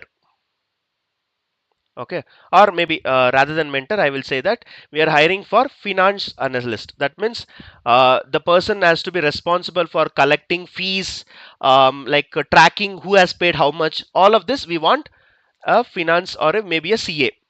CA means who takes care of all the calculations, revenue, everything. Okay, so we have two people, person A, person B. Person A has scored mathematics marks as 70, science marks as 100, and maybe computer science has scored 100. Okay, so totally he has scored 270 out of 300. So this is a score of A. Now I'm hiring for a CA. That means I expect one person to have a very strong knowledge in maths. Now second person, maths 100, science 35, computer science 35. So totally 170 for 300. Not even a 50%. Now tell me, is this guy is a first rank and this guy is somewhere like 7th rank? Whom will I hire? Seventh rank. Why? Seventh one, because of his maths marks. That's all. That's 100 all I marks. need. I need a person who is very good at maths. I don't mind who is a first or second. Similarly, I don't mind whether he is a first or second. For me, depending on my need, I will be using this services. Okay. Now, with this, what is this Microsoft Azure? So we have seen Azure, right? But what is this Azure? So let's say Azure is a online portal. Online portal means just like you go to your website www dot something you type, it's an online portal. right? Just like you type www.facebook, www.gmail, www. something, and similarly, this is like an online portal. Okay, I literally don't even remember my own birthday, but I always remember all technology's birthday. Right, so your Azure was into the market on February 1st. Well, a coincidence today. Today is also February 1st, and today Azure has completed 15 years. Okay, so it's February 1st is what Azure was launched in 2010, and today is a happy birthday to Azure. Okay, let me double confirm.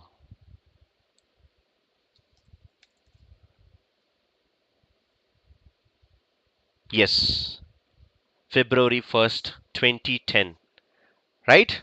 So happy birthday to all the Azure learners. You have joined this workshop on Azure's birthday. Okay, so I'll tell you one news as well, good news. Okay, I'll tell you one good news and one bad news. I'll tell you one good news and one bad news. Okay, now the good news is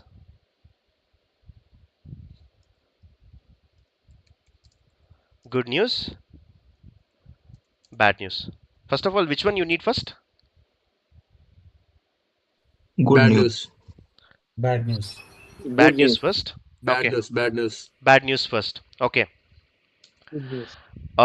we are on February 1st. Okay, 2025. February 1st, 2030. 5 years down the line. 5 years down the line. Okay, that means in the next 5 years, listen carefully. I'll never say any false statement. Okay, when I'm telling you something very confidently, that means I have done a lot of research. Okay, you can blindly trust my words. Okay, if I'm very much doubtful, I'll never tell that. If something which I'm telling on screen, on the live channel, that means I have done a lot of research, right? I have been into this technology and IT for the last 10 years. I have done a lot of research. 5 minutes, if I get a gap, I'll be reading some article and I'll be reading some research papers. That type of person. So blindly trust me. 2030, February 1st, on your resume, if you don't have, if you don't have any cloud knowledge, AWS, Azure, or GCP. Okay, if you don't have, that means this one. This is a opposite symbol, right? If you don't have knowledge on even one cloud service, even one cloud service, it's very hard to digest, but I want to tell you, your resume is just like a tissue paper. Your resume will just be like a tissue paper in case if you don't have a cloud knowledge in the next 5 years. I'm telling you, in case if you have not learned any cloud, your resume, your IT resume, I'm focusing only on the IT. If you want to survive in IT, if you don't have any of the cloud service on your resume, this is all for beginners as well. I see a lot of freshers in the group. You're all starting your career now. You're all stepping into the IT world. There are a lot of guys in this batch who are like coming from a career gap, who have a good experience. Listen to me. If you don't have knowledge on cloud in the next 5 years, your resume is just like a tissue paper. That means you will never have any openings. You will never be hired from by any company. Even if I am there, if I am there in KSR, even I will not hire you because life is full of cloud. all the companies are in cloud. 95% of all the companies are in cloud.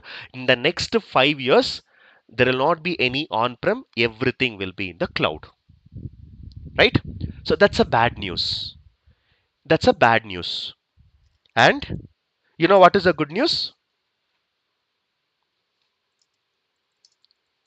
You have started today to learn. So you have already started today. You have 5 years with you to crack this completely and settle in one good company. I'm not saying you take 5 years to learn. Okay, 5 years you cannot. By 5 years, everyone will learn and the competition will be high. You have started very, very early. At this point of time, still 40 to 50% of the IT guys doesn't know what is cloud. So today, February 1st, on the cloud's birthday, Azure birthday, you're going to start learning cloud. Okay, I'm telling you one more time. If you want, if your aim is to get settled in IT, if you want to work in IT, then it's all about cloud. Cloud can be anything. Okay, it could be Fabric, it could be AWS, it could be Azure, it could be Snowflake, it could be GCP, it could be anything, but you need to have a cloud knowledge. Okay, so the day one of your 5 years of deadline has started today. Learn wherever you can. Learn wherever you can, but you learn. You learn from Google, you learn from ChatGPT, you learn from YouTube, you learn from Udemy, you learn from some other institute, you learn anywhere. You learn anywhere, but you learn. Because after 5 years, your profile will become invalid. Okay, so let's enter into the cloud. What is this cloud? This is the cloud. This is the cloud. Microsoft Azure official site, right? Now, what is seeing here? It is a online portal. Online portal. That means this is you. This is you. You have a basic laptop. You have a basic laptop. The first thing that you need to work with any cloud, here we'll focus on only on Azure. The first thing that you need is you need a laptop, and that laptop can be a very basic laptop. But what is important for me is internet. You need internet.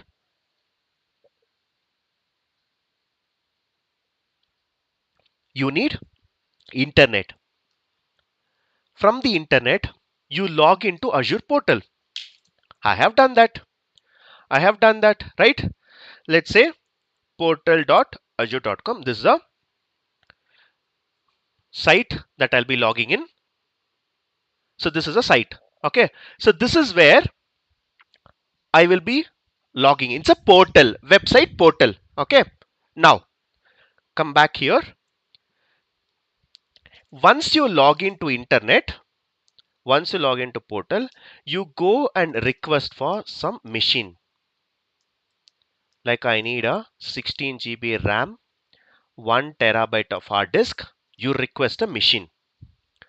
The moment you request a machine, what these companies will do is they will assign a virtual network. They will assign a virtual laptop where in the same place, you are in Bangalore, you're in my place. From here only, you can actually access the server. That is how it works. Okay. Now, let's try to dig even more deeper here.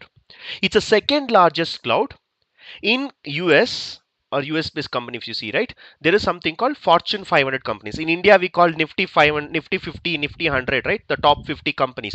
Similarly, in the US market, we call it as a Fortune 500 companies. In that, 80% of your companies are using Azure. Okay. Now, we also have 60 plus regions where they have their own servers where we will go and use it. Okay. Now, this is all about Azure.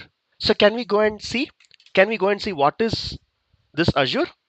Now, Azure is, let's say, I'll just go to Azure. Okay, I'll go to Azure. Now, this is the Azure what we have. I will simply go to any one link. and this is the Azure website. Okay, Azure website.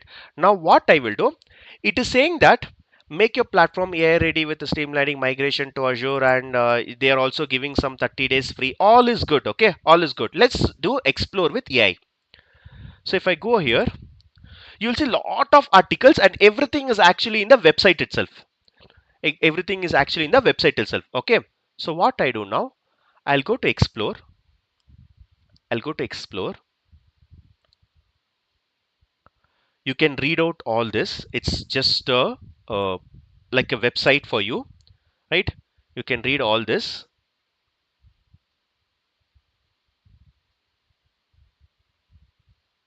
They're also launched a mobile app as well. Now I'm going to show you one thing. I'm going to show you one thing.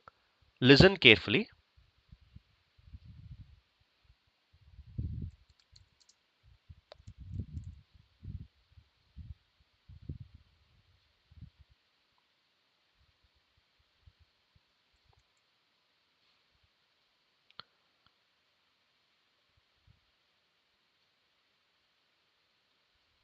For the next 10 minutes, observe carefully.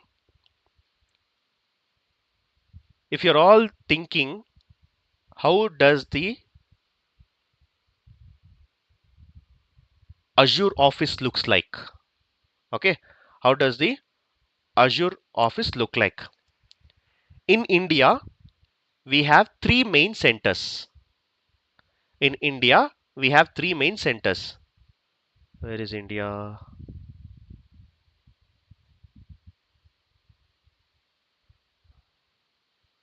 It's very hard to find in this globe. Okay, this is India. Okay, this is in India. So we have three data centers in India. That means the office which I'm going to show you now, which is actually present in three places. Okay, let's see where it is. Let's see where it is. Azure data center in India. So if you see, in India, we have in Pune, we have in Chennai, and we have in Mumbai. Okay, any Pune people here? Anyone from Pune? Yes, I am. Okay, only one. Anyone from Mumbai? That also only one.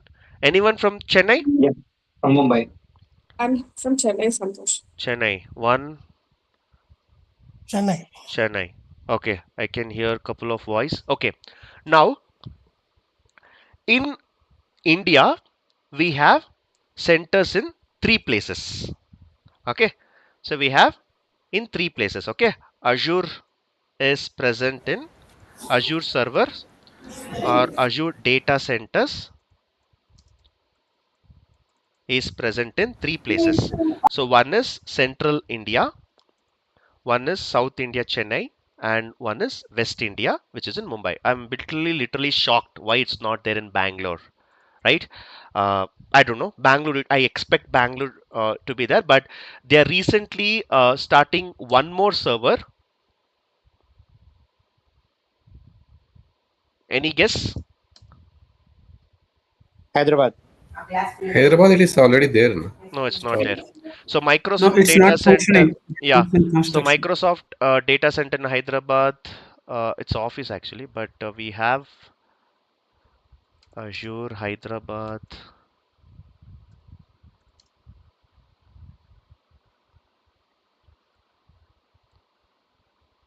I get only training centers in Hyderabad. Hyderabad Azure data center.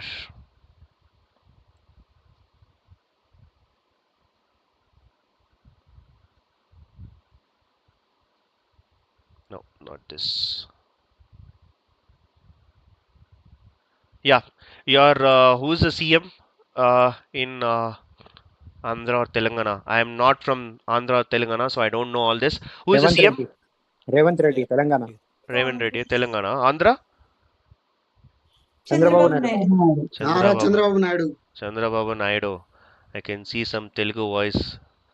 Okay. Now, if you see, right, they are saying that complete the expansion work of Microsoft Data Center by next year. So they have told on July 1st. So obviously this should be completion. See, the IT and IT industry ministers have asked a representative to complete the expansion of Microsoft data center the next year, which is going to be happening in Hyderabad. So they're going to have another one in Hyderabad. Okay, so in Hyderabad it's going to be a new center. Now, if you're all wondering, how does this office look like, right? You want to know, right, how it office looks like. So let's see how the office looks. So you have a virtual tour here. Okay, so if you have some time, go and spend some time on the screen. So you will get a virtual tour, because as long as you get into a Azure, Microsoft Azure company, you cannot see all of this. So they have given some virtual tour. The guys who are from Chennai, Pune, Mumbai, feel very proud that you have your Azure data center, which is a company like this. Okay, now I will enter the lobby. That is, I'm entering into a company, how it looks like. Okay, I'll show you how the company looks like. I'm entering into the company. When I say company, it's Microsoft's Azure data center. What is a data center? Where all your data is getting stored and they're managing it. Let me enter the lobby. Now this is where you enter the office. The moment you enter, you will have a security check-in. Like they will check your ID card, they'll check your photo, they'll take your all your details. Only then they will allow inside. It's a mandatory check-in process, right? And you have a high quality checking identity system, right? And if you see here, security check, face-to-face check-ins and ID confirmations are monitored all the times by multiple people. There will be around 5 to 6 people who will be sitting in this room, and here you will have some security systems, how the security is maintained. Okay, now after you enter, you have some place to sit here where you can discuss and you can wait for some appointments. And here you will enter into a operational room. So operational room, what happens, see here we have many regions, right? 60 plus regions are there. So in this, what you will know is which location who has requested for the server. You can see here, because all over the world you have these data centers. So in India itself we have three. So similarly in multiple countries you will have a data centers, right? So whenever you request some database or some storage, they will go and assign for you. Now this is where you will get all the details. There is a Power BI report which is on the screen saying that how many regions has been used, who is using what type of servers they are using. All of this information you see here. Next, I will enter into the mechanical area. So when I enter the mechanical area provides the complete backup cooling system, right? So if I enter into the mechanical area, they have their own what is this windmill which provides electricity, and they have their own backups. These are all backups. Even if there is a complete server down because of power supply, nothing to worry. Azure, they have their own power supply. Okay, the Microsoft have their own power supply, and you see how the cooling system works. There is a video for this. Okay, so there is a video for this. Whenever you have time, you watch this video. Okay, you watch this video, it will be like a good understanding about how they maintain the servers. Now once you see the mechanical area, now this is a very important place where we enter into the server room. This is where actual data is getting stored. This is the art of our Microsoft. Okay, our Microsoft, entire Microsoft, this is the art, because this is where we will have the actual server room, right? So you would have seen this in your movies. This is called data center. All your data is being stored in this room, right? In this room. This is what is a data blade. Massive cloud storage requires specialized virtual storage. Okay, it can store up to petabytes. It's not terabyte. The one which you have in your laptop, it's one which can store the data in terabytes. But when the blade which you're seeing on the screen is capable of storing petabytes of data. which is a single rack. Okay. Now, once you see this, we'll see the server room. This is a server room. Now let me enter into the another room. This is a circular center which helps in delivering towards a commitment on wastage or routing. Okay, how the data has been routed, we will be seeing here. This is just similar to your network room, but the one more important room, that is network room here. Okay, see here. I don't know how many of you are outside India. I'm from Bangalore. And I'm on live also. Most of the people are also watching my session in YouTube, right? So in YouTube, there is a live. Here also, we have almost 200 people. Whatever I'm speaking, it is reaching out to you without even a single second lag.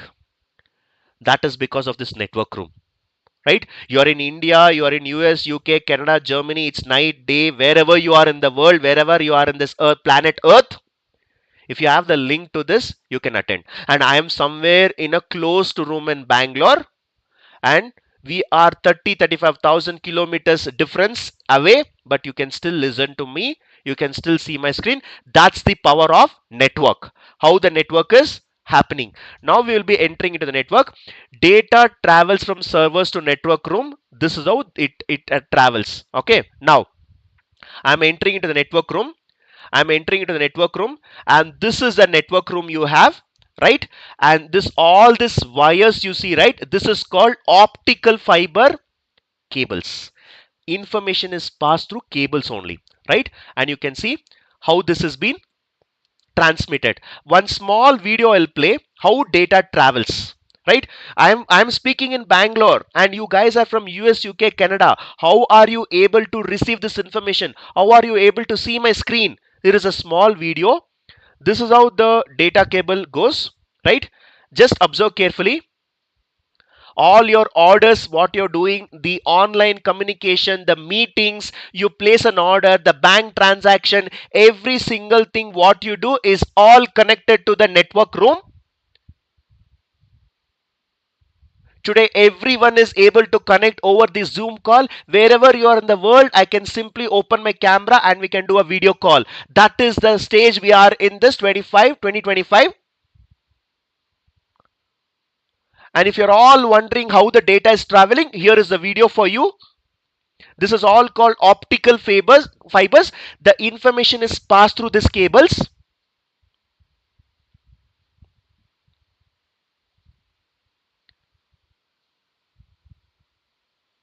You hear it over the video in your YouTube video, but here your video will not be played. See here. Now, how the network, how the data has been transferred from one server to another server. It's been separated by an ocean, right? There is two countries has been separated by an ocean. And how the data travels through optical fibers? Here you go. See, under the sea, they are putting the cables. You all know only beach where we go and play. But what is happening in the oceans? They are installing the optical fibers underwater. Today we are all speaking very casually without anything. You just open your internet and we are all communicating, thanks to all the people who are working there to make our seamless working. See here how they are installing all this underwater. And this is how the data travels.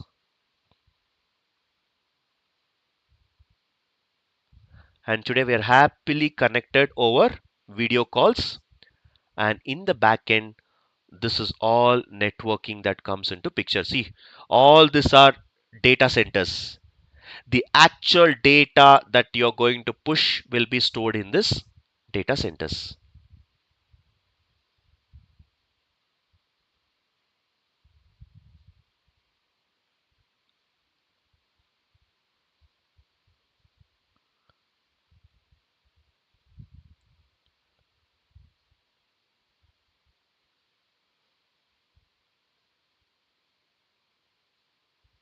Right now, this is called the network room.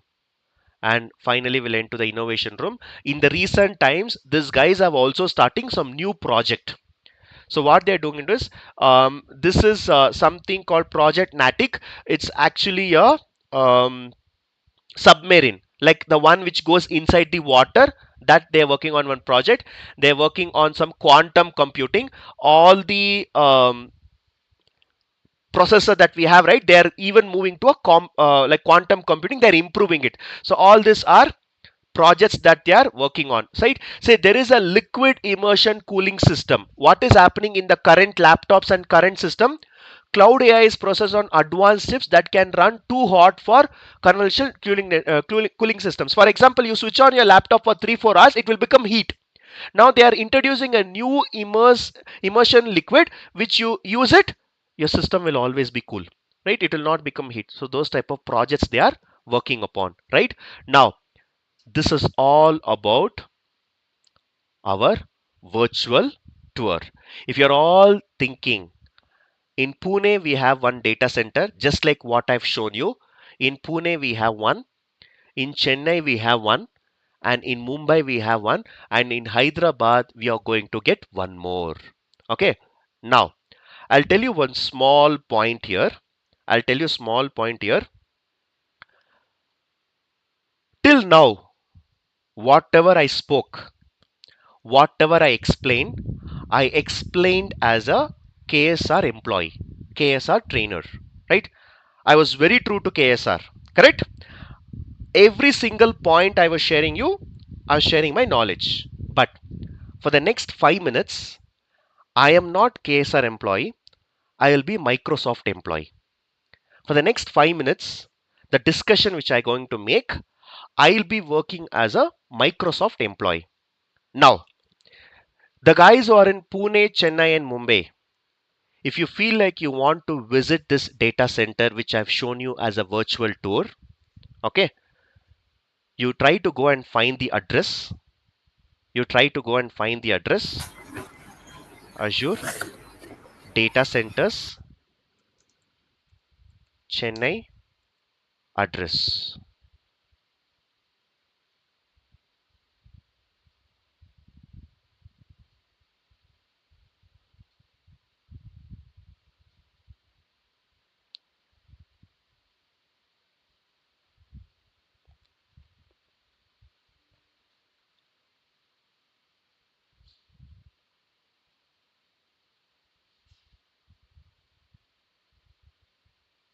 Let me ask our best friend only. Who's our best friend? Chat DeepSeek. DeepSeek, huh? Okay. Maybe I'll use still Chat GPT. I want to know Azure data center address of Chennai location, because it's very near to me, so that I can visit the office. I can visit the data center. Okay, so I want to know Azure data center address of Chennai so that I can visit the data center.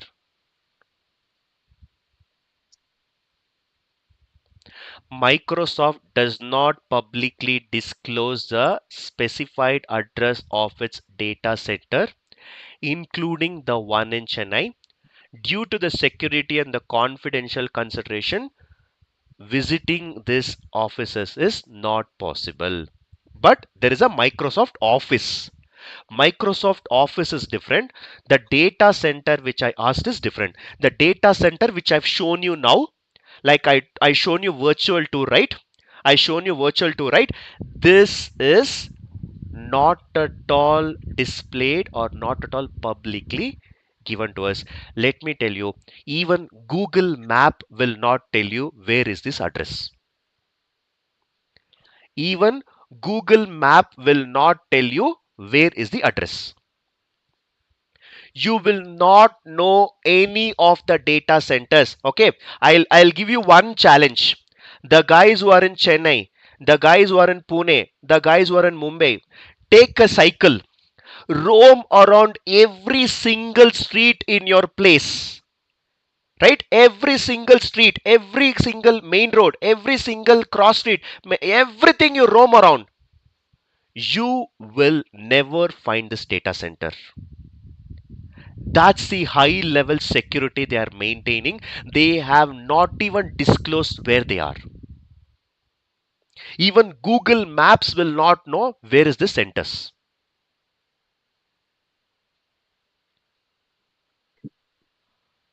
Now, I told you I'll be talking to you for the next 5 minutes as Microsoft employee.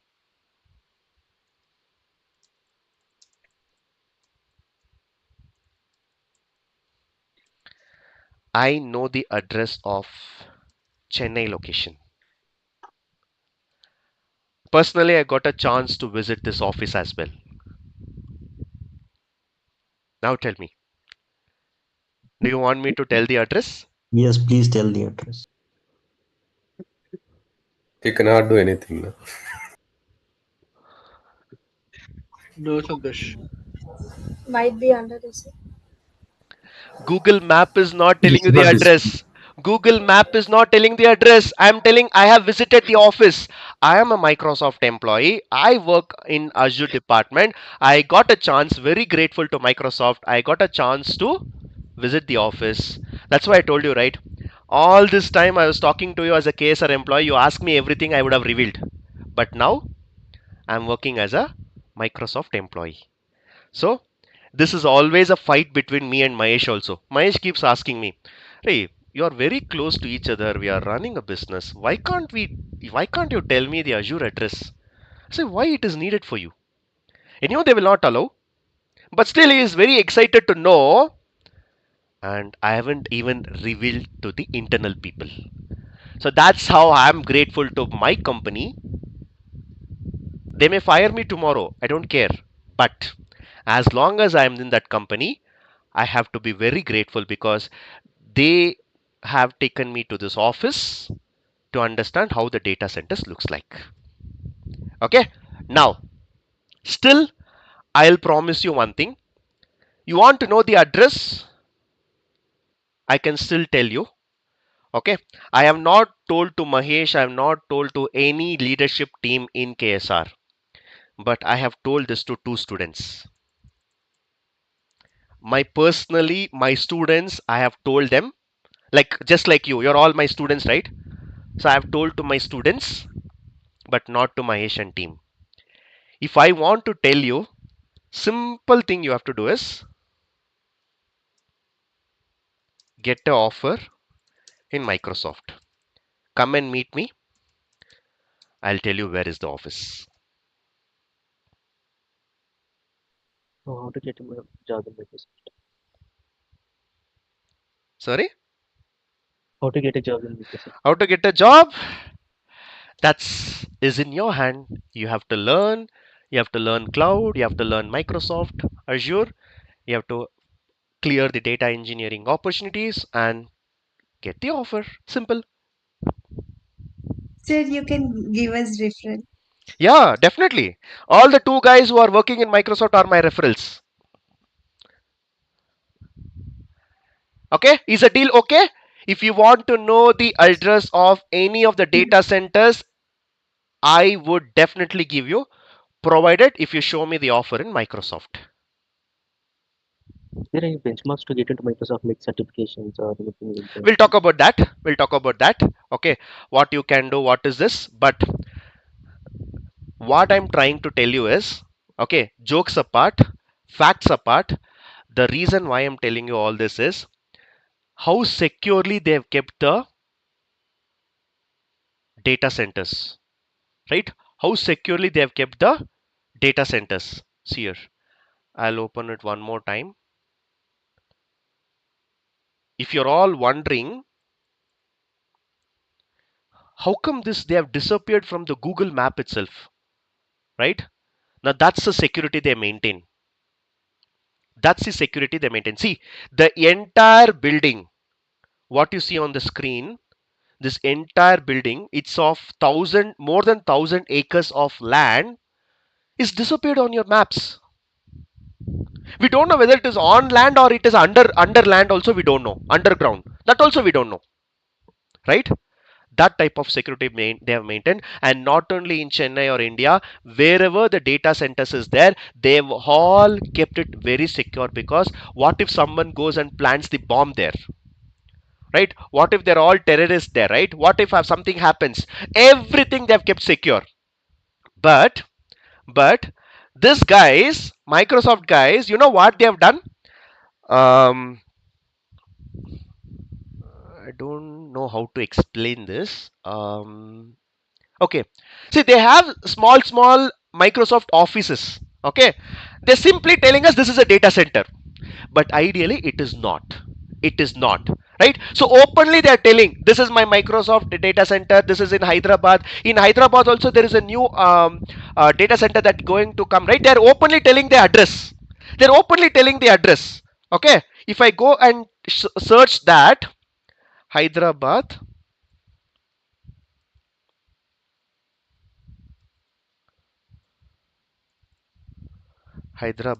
Azure data center address. See, they're telling this, but is it correct? I don't know. Flat number 205, it seems. Is it Azure present in a flat? Is it? I mean, No, is it no, even no. imaginable? No. But let's say this one. Let's say this one. They're saying that Microsoft data center in Mekogudava. I don't know how to spell this. I'm not from Telugu, but you can see there is one data center which has come under scrutiny following allegations of environmental violations. A group of local residents have filed a petition claiming that the facility has been illegally dumped. Something they're saying, but the exact location of this data center is not public. Right? It's not public, so they will not reveal it. Simply they will tell here we are having, here we are having, but the security and privacy is what matters here. Okay, now here with this, right, let's go and create one small storage today. Okay, let's go and create one small storage today. So as I've told you, if you want to use your cloud service, you should always go and log into your online portal. Okay, now I will tell you how to create it. See, again, I'm telling you, you may not get everything on the day one. At least whatever you're getting the information, capture as much as possible. If you want to learn, you can join our course. It's a 4.5 months long course that we go and teach only on data engineering. You can join that, but this 2 days workshop is only like a trailer. Okay, now I'll show you one small example. Today my entire KSR data is present in my laptop. This is my laptop. This is my laptop. All my data is actually present in my laptop. So in my laptop, my total GB size is 200, 460, 460. That means 100 GB. That means 1 terabyte. My laptop is 1 terabyte. Already it has shown some red color. Okay, this also was red color only. This also was red color only. Somehow I deleted some files just before the class, or else in between, if it gets stuck or if it gets hanged, I cannot do anything, right? So that's why I've deleted some files. But this was also red. If this is and this is red, if I can use this. After this, what will I do? What will I do? Correct? Now, in this D drive, I have a folder called data. I have a folder called data. If you see in this data, 4.51 GB of files I have kept it. How much? 4.51 GB of data. What is this data? This data is my company's data, KSR's data, your data, our revenue data, everything is there. In this folder, you will find all the information about KSR's data. How many students have joined, how many students have got placed, how many students have got offered, everything you will see here. Apart from that, I also have lot of training information, employee information, KSR certificates information, right? And we have sales information, some bike data, training data we have. All this is nothing but the data I have. Okay, now this data, the size of this folder is 4.1 GB. Now, worst case, touch wood, It should not happen. Something happens to my laptop. Something happens to my laptop. It's gone. It's gone. My laptop is gone. That means 4.5 GB of data, everything is gone. I have not taken any backup. Something happens to my laptop. My laptop, it is on the table now. Just think that it has fallen down now. It's gone. Screen is broken. OS is crashed. Blue screen. Corrupted. Something happens. Mahesh will file a case against me because all the data is present here. What will I do now? This is called on-premises. Something which I'm storing in the physical server which is near to me, my laptop, my servers, my server rooms, maybe my physical databases, all these are called on-premises. All these are called on-premises. If I am storing this type of data in my machines, this is called on-premises. On-premises, I need to keep it very secure. I cannot give this laptop to anyone. What if I give it to you and you go and start seeing our details? Possibility is there. What if I lose this laptop? Some theft has happened. Anything can happen, right? So what I will do, I will go and store all the data from my system to cloud. That is our task for now. Okay, that is our task for now. I don't want to store all this data here. Let me go and store this in the cloud. How will I store it? Very simple. First, I will have to go to Azure. Portal.com is my Azure portal. Portal.com. Portal.azure.com is my website. I've told you, if you want to log into any cloud, first you need to log into a website. Very simple. Now, if you're watching a Netflix, if you're watching a Hotstar, you need some subscription.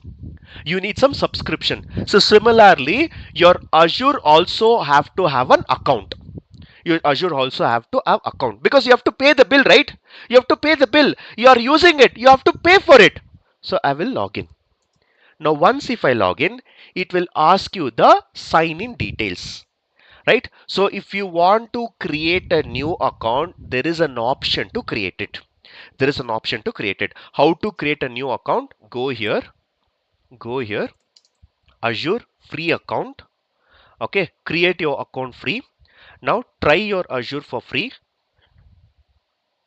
You will be taken to a sign up page. Okay, you will be taken to a sign up page and you can actually create a new account, Outlook account, and you can sign in. Okay, now once you create your account and sign in, it will ask your credit card. The reason why it will ask credit card is for verification purpose, because after utilization of 1 month of free, your your usage will be charged.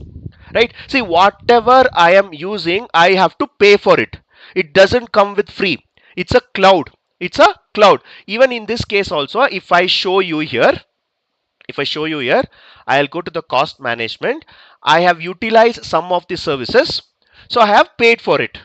Okay, so let me show you how much I've paid. See, for the last bill, I have paid around 5,000. For the last bill, I have paid around 5,000. That is last month. Last month, I have paid 5,000. Now, this bill will be deducted from my credit card. Now, you may be asking, will you also be charged? No, because we are doing for a project in KSR. In KSR, we are doing lot of projects. For that, we are paying this much of amount. So this is a charge that Azure has actually put on us for using their resources. But for you, when you create a free account, right, they will give you something called USD of 200 credits, which is nothing but 16,000 rupees they will give you. They will give you 16,000 rupees for free. Your Azure is giving you each and every person free account, which is a 200 US dollars, which is approximately 16,000 Indian rupees. You will get it for free. But the problem is you have to utilize only for 30 days. Within 30 days, that amount will expire. So for activating this new account, you need one credit card. Credit card or debit card, anything will work, and you need one account. Sign in, give the credit card details, and close it. Now if you ask me, will they detect the amount from the day one? Absolutely not, because for the first 30 days they are going to give you for free. After 30 days it will change as pay as you go. Pay as you go means after 30 days you have to pay for it, and that is why today I can see that it has been charged for me 5,000, because for me it's pay as you go, because I cannot keep on creating the new accounts every now and then, because I will lose the data, right? So for me it is charged 5,000. For a practice purpose, you can create a new account, which is a very easy sign up. You just need to sign in with your Gmail or any email, and you give the credit card details, and you give, first you log in with your email, sign in. It will directly take you to a new page. There you will be asked to a credit card details, and you have to give it. I can even share you the document how to create a free document, I mean free account. Create it. Okay, this is for your practice purpose. Now imagine I already have a subscription and already have a account. Now if you see here, I have logged in here, right? I have logged in here. So this is my account. Once I log into my account, this is what I see as part of the portal. Now listen carefully. Listen carefully. I already have one storage account. I already have one storage account. I'll go to container. Or let me do one thing. I will see, I'll tell you one more issue also. The two biggest problem that what we had was this one. This is the biggest problem we are currently facing. Why? The data is getting bigger and bigger. So we want to store the data. From where you will store? I cannot store it in my personal laptop. I have to store it on the cloud. I have to store it on the cloud. So let's go and store all of this in the cloud. How to store on the cloud? Very simple. Very simple. I will go here. I will request for one resource. There are a lot of services. It is there, right? If you want to build a mobile application, you can go for it. Let's say media. So media, you can actually do some editing, video editing. You can do directly. You can build a web application here. You can directly build a web application, right? You can choose any of the service, and you can choose a web application that you can do.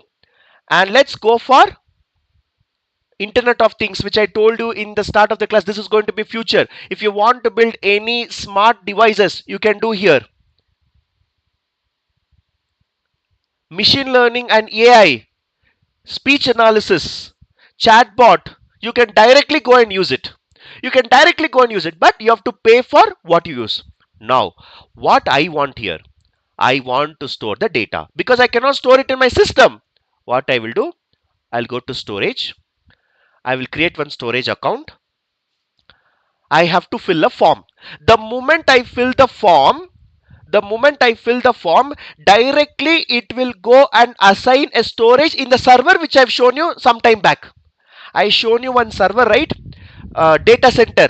In a data center, you see all the blades, you see all that server room, right? There it will go and store my data. Okay. Now what I will do, I will go and select one subscription. Select one subscription. I'll create one resource. I'll say demo workshop RG. I'll give one storage account name.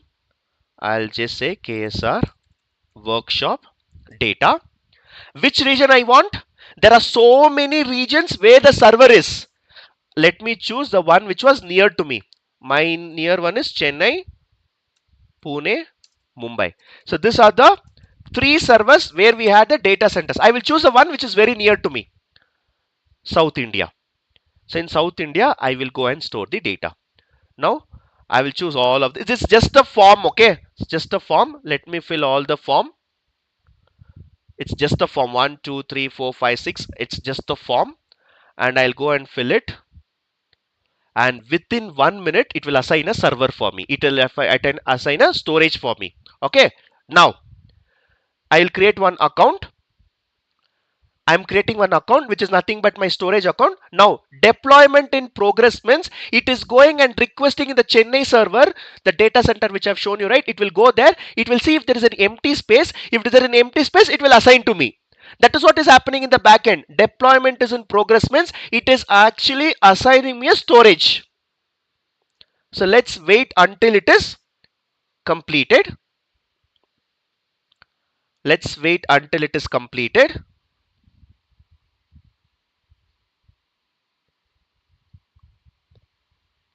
Okay, it's completed.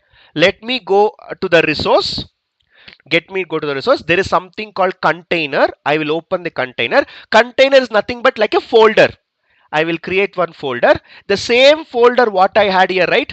In the Santosh, I have a data, right? Same thing I will create it as KSR datasets. KSR datasets, and I will create it. And I'll create it. Now in this folder, I will upload as much as data I want. I'll upload as much as data I want. I want this IPL data, everything I will go and upload. I could have uploaded all the files, but I will not do because of the time constraint. See, all this are my files. Now, no need to store it in my personal machine. I can go and store it in the cloud. This is what is the cloud. This is what is the cloud. Tomorrow I go to any country. I go to even a what do you call that, Bermuda Triangle. I know, hope you all know Bermuda Triangle. If you go to a Bermuda Triangle, you will disappear. Even in that place, if I have a system, if I have an internet, I can access this data. My data is completely secure. You want to know how secure it is? Address company, the data center itself, they have hidden from the Google map. Then you should be knowing how secure they're going to keep your data. So tomorrow, something happens to my laptop. This data is gone. 4.5 GB of data is vanished. I have no problem because my data is stored on the URL. If I open the same URL on any system, I will be still be able to do it. If not today, if not tomorrow, I may be there, I may not be there. After 5 days, I may be there, I may not be there. Right? My entire generation may not be there, but data will be there. That is how it is going to be secure. Okay. Now, if you're all wondering for storing this data, how much they are charging? Because anyway, we have to pay, right? Anyway, I have to pay. Without paying, what I will do? I have to pay now, right? So let's see how much they are charging for us. Okay. So let's see this data, 10 KB, 9 KB, 20 KB, 17 KB, 13 KB. If I count all of this, let's see how much they are charging. Okay. Azure storage price. Okay. Azure storage pricing. I will show you how much they are charging. Now, personally, I will tell you one calculation. My laptop is actually 1.5 lakhs and I have 1 terabyte of data. 1 terabyte of is my hard disk space. Okay, so I can store max of 1 terabyte. After that, I have to increase the capacity or I have to buy a new laptop because this is gone. After this is full, it's gone, right? That's all, it's gone. So I can store up to maximum of 1 terabyte. So for 1 terabyte, I have nearly spent 1.5 lakhs. I've nearly spent 1.5 lakhs.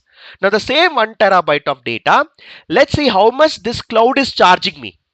I've stored, let's say, 1 terabyte of data here. Assume that it is 1 terabyte of data. Let's see how much they are charging. Very simple. Go here, pricing, come down, come down, come down. I want to know the storage for this storage account. I'll click the storage account, and I have selected in which region. I selected in India, right? So Indian region only I created it. So South India I created, and I want in Indian rupees, right? Now if I see this, if you see this, how much they are charging is, for 1 GB they are charging 1 rupee 28 paise. For 1 GB they are charging 1 rupee 28 paise. That means for 1 terabyte, 1 terabyte means 1 terabyte is equal to 1000 1000 GB. 1000 GB. So for 1 GB they are charging 1.28 rupees into 1000 GB. Okay, so that means I will open a simple calculator and show you. 1.28 rupees is for 1 GB. We have total of 1000 GB. So I have to pay how much? 1280 rupees. Now you That's tell per me. month. Yeah, now you tell me. Will you go and buy a laptop to store this 1 terabyte, or you will spend 1280 rupees for storing? Actually, you are paying 1.5 lakhs for not for storage, CPU and GPU, everything we can use. Whatever it is, I want to store this data. How much maximum I can store? If you go with hard disk, then it will be Okay, only with hard disk will you be able to see the data? You have to connect to some system, right? yeah. Then obviously you need processor, you need RAM, you need everything. But here But here I have also not. same thing, right? You cannot You see can without open laptop this. or You any can medium. open this URL in your mobile phone. Yeah, even mobile phone has same thing, right? Okay. For visualization. Okay. Let's argue then. Okay. Now you're saying that this is still better, right? This is still better, right? What if I drop my laptop down? Can you guarantee the data recovery? What if you're going in a train or bus and your laptop is lost? What happens to the company data which I'm storing 1 terabyte in your laptop? Can you guarantee that? No, I'm not saying that. Here, 1.5 lakh is That's distributing. what you're still. We are comparing between the cost of the cloud with your cost of your laptop. So you're saying 1 terabyte of laptop is 1.5 lakhs, and you're saying that this is actually used for processor also. That's correct. You're right. Right? Now, my question is the same 1 terabyte I'll store it in the cloud, but I will have to pay just 1280. Now I am asking a question. To store this 1 terabyte, will you prefer A or will you prefer B? That's my question. Yeah, you're paying for the complete laptop. I agree. But question is very simple. Will you prefer A? Will you prefer B? Come on, A or B, everyone. Yeah, I think For storing you only, only. like we can prefer B. B. B. Reason? It is So very we cheap. can use Cheap B. and ease of access. We don't need to pay one-time cost of 1.5 lakh. Yeah. Even though we don't use every time the 1 TB data, right? We are not storing that much data every time. So, Yes. and we are not worried about the data loss as well. Yes, that's correct. And one more thing I'll It's tell you. cost effective also. Yeah. One more thing I'll tell you. The most important part is security. Okay. The most important part is security. Now, I'll tell you one small real time scenario which happened in my family. Okay. Listen carefully. Listen carefully.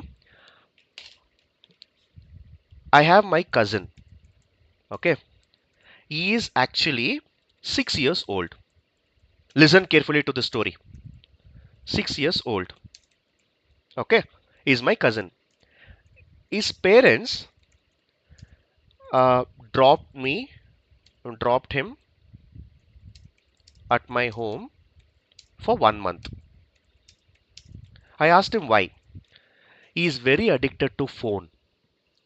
He will never sleep, he will never eat, he will always be playing with games. And that's a complaint I got. So his parents told if he's with you, at least he will get diverted. You make him to learn something new. So you guide him for next 1 month. I will pick him after 1 month. She left him and went. Okay. So he is my cousin. I did not give him phone. I did not give laptop. Instead, I used to make him to sit and write. He used to cry. I used to beat. I used to do everything, and I used to control him. Okay. Now, I'll tell you. One day, I left my phone at home and I went to some place. I went to office.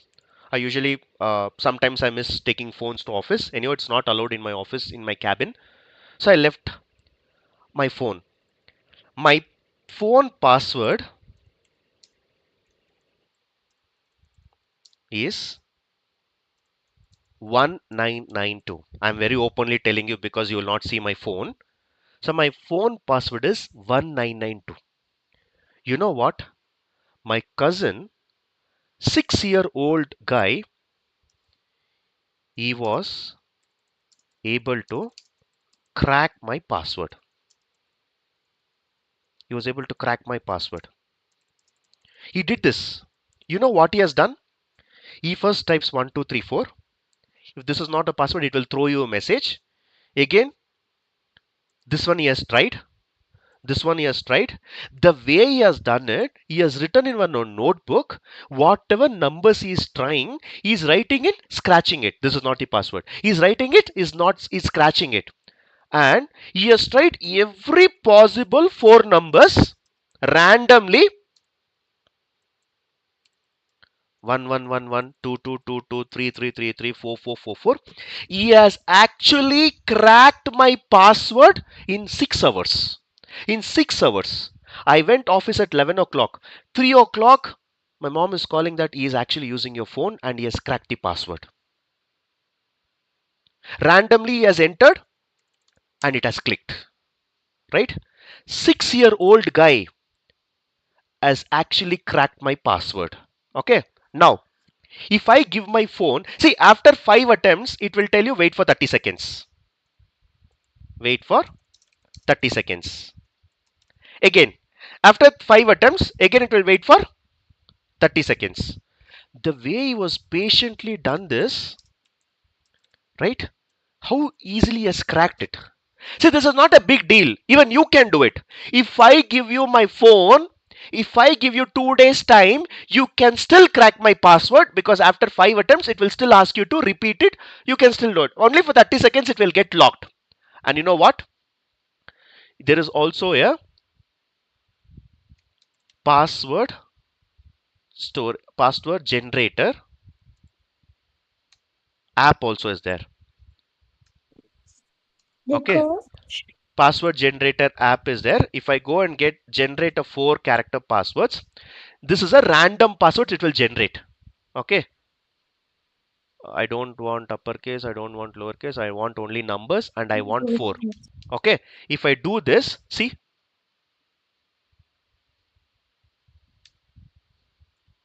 it's taking minimum 8. Okay, let's take another app. Generate 4 characters. I don't want this, I don't want this, I don't want this, I don't want this. Okay, I want 4 characters. If I keep generating, see, this is one password. Generate. You keep on try this. Okay, you keep on trying this. The total number of attempts, can anyone guess? In how many maximum attempts you will crack my password? Anyone? 2 power 4.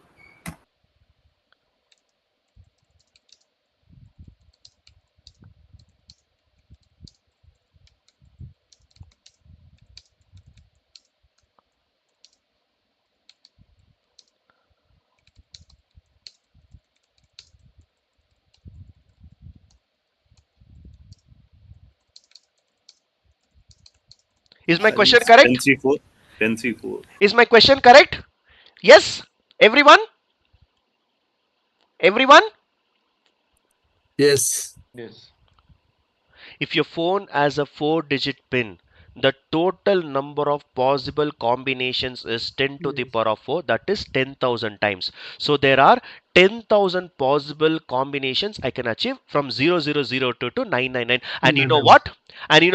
My cousin, 6-year-old guy, is able to crack my phone password in less than 6 hours. So, yeah, combinations.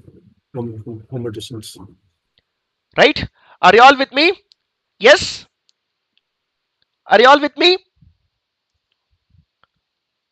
Yes. Yes, Now, Santosh. in my laptop, if I go, see, there are a lot of hacking systems. Password hackers are there. They will do the same thing. They will find all the combinations of your password and they'll keep on trying. It's nothing but your permutation and combinations, right? So in my phone, it was only 4-digit pin. If I had a character, maybe it would have not been possible by 10,000 attempts. It would have been possible by 20,000 attempts. Possibility is there. Now, a simple phone or a laptop which I've given a 4-digit pin, and my cousin is able to hack my laptop. My cousin is able to hack my system, right? Now, if tomorrow someone has to like access this data, I repeat one more time.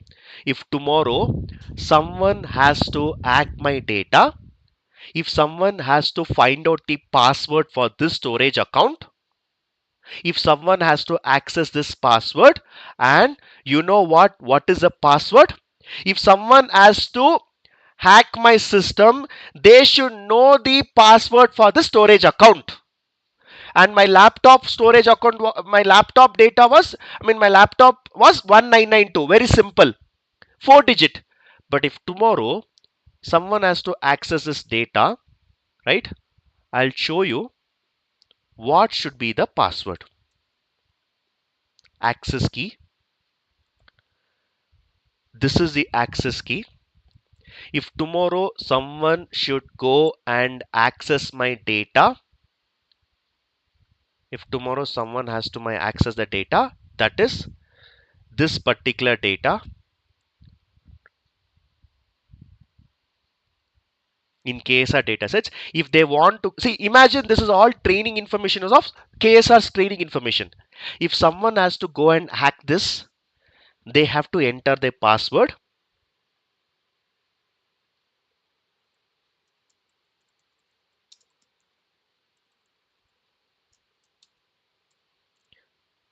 It's not copied properly, sorry. Let me copy it one more time. I'll go to access key, access key, show. There is a copy to clipboard. I'll copy this. It's not copying. Copied. Yeah. This is a password someone has to enter to access my storage account.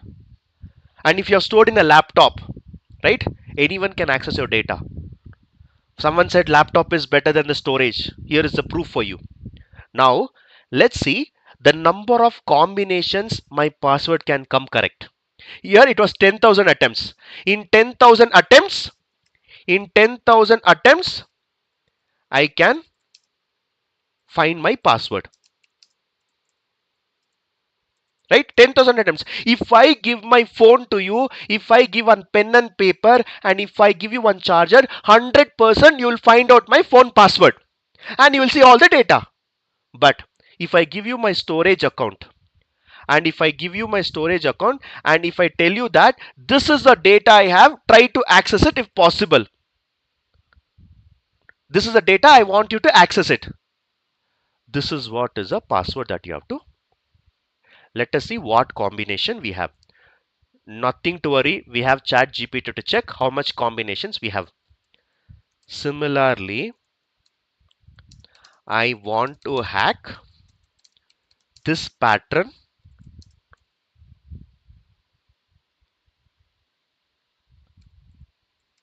password.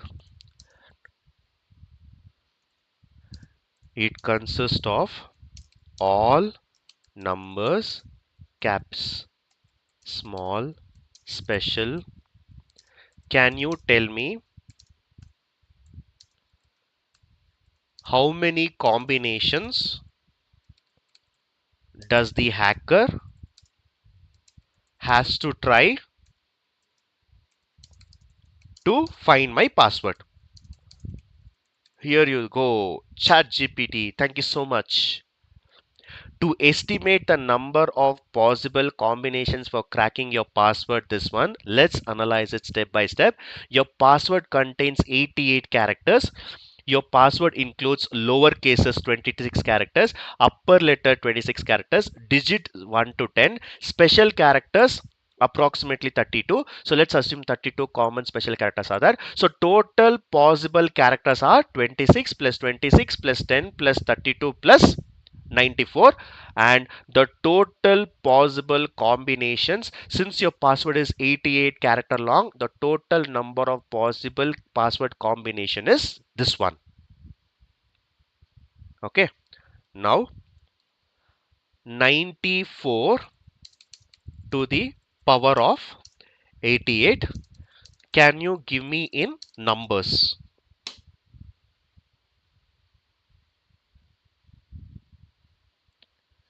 If someone has to access my access key of my KSR storage account, here you go.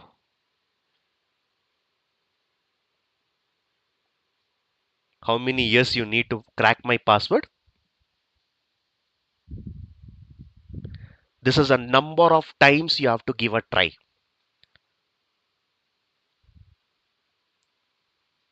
Do you think it's possible? Do you think it's possible?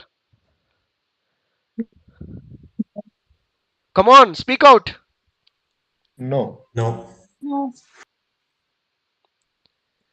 This is yet another proof for you how secure Azure can keep your data. This is not a small number. No hacker can go and find this. My cousin is able to crack my phone password, but this password impossible.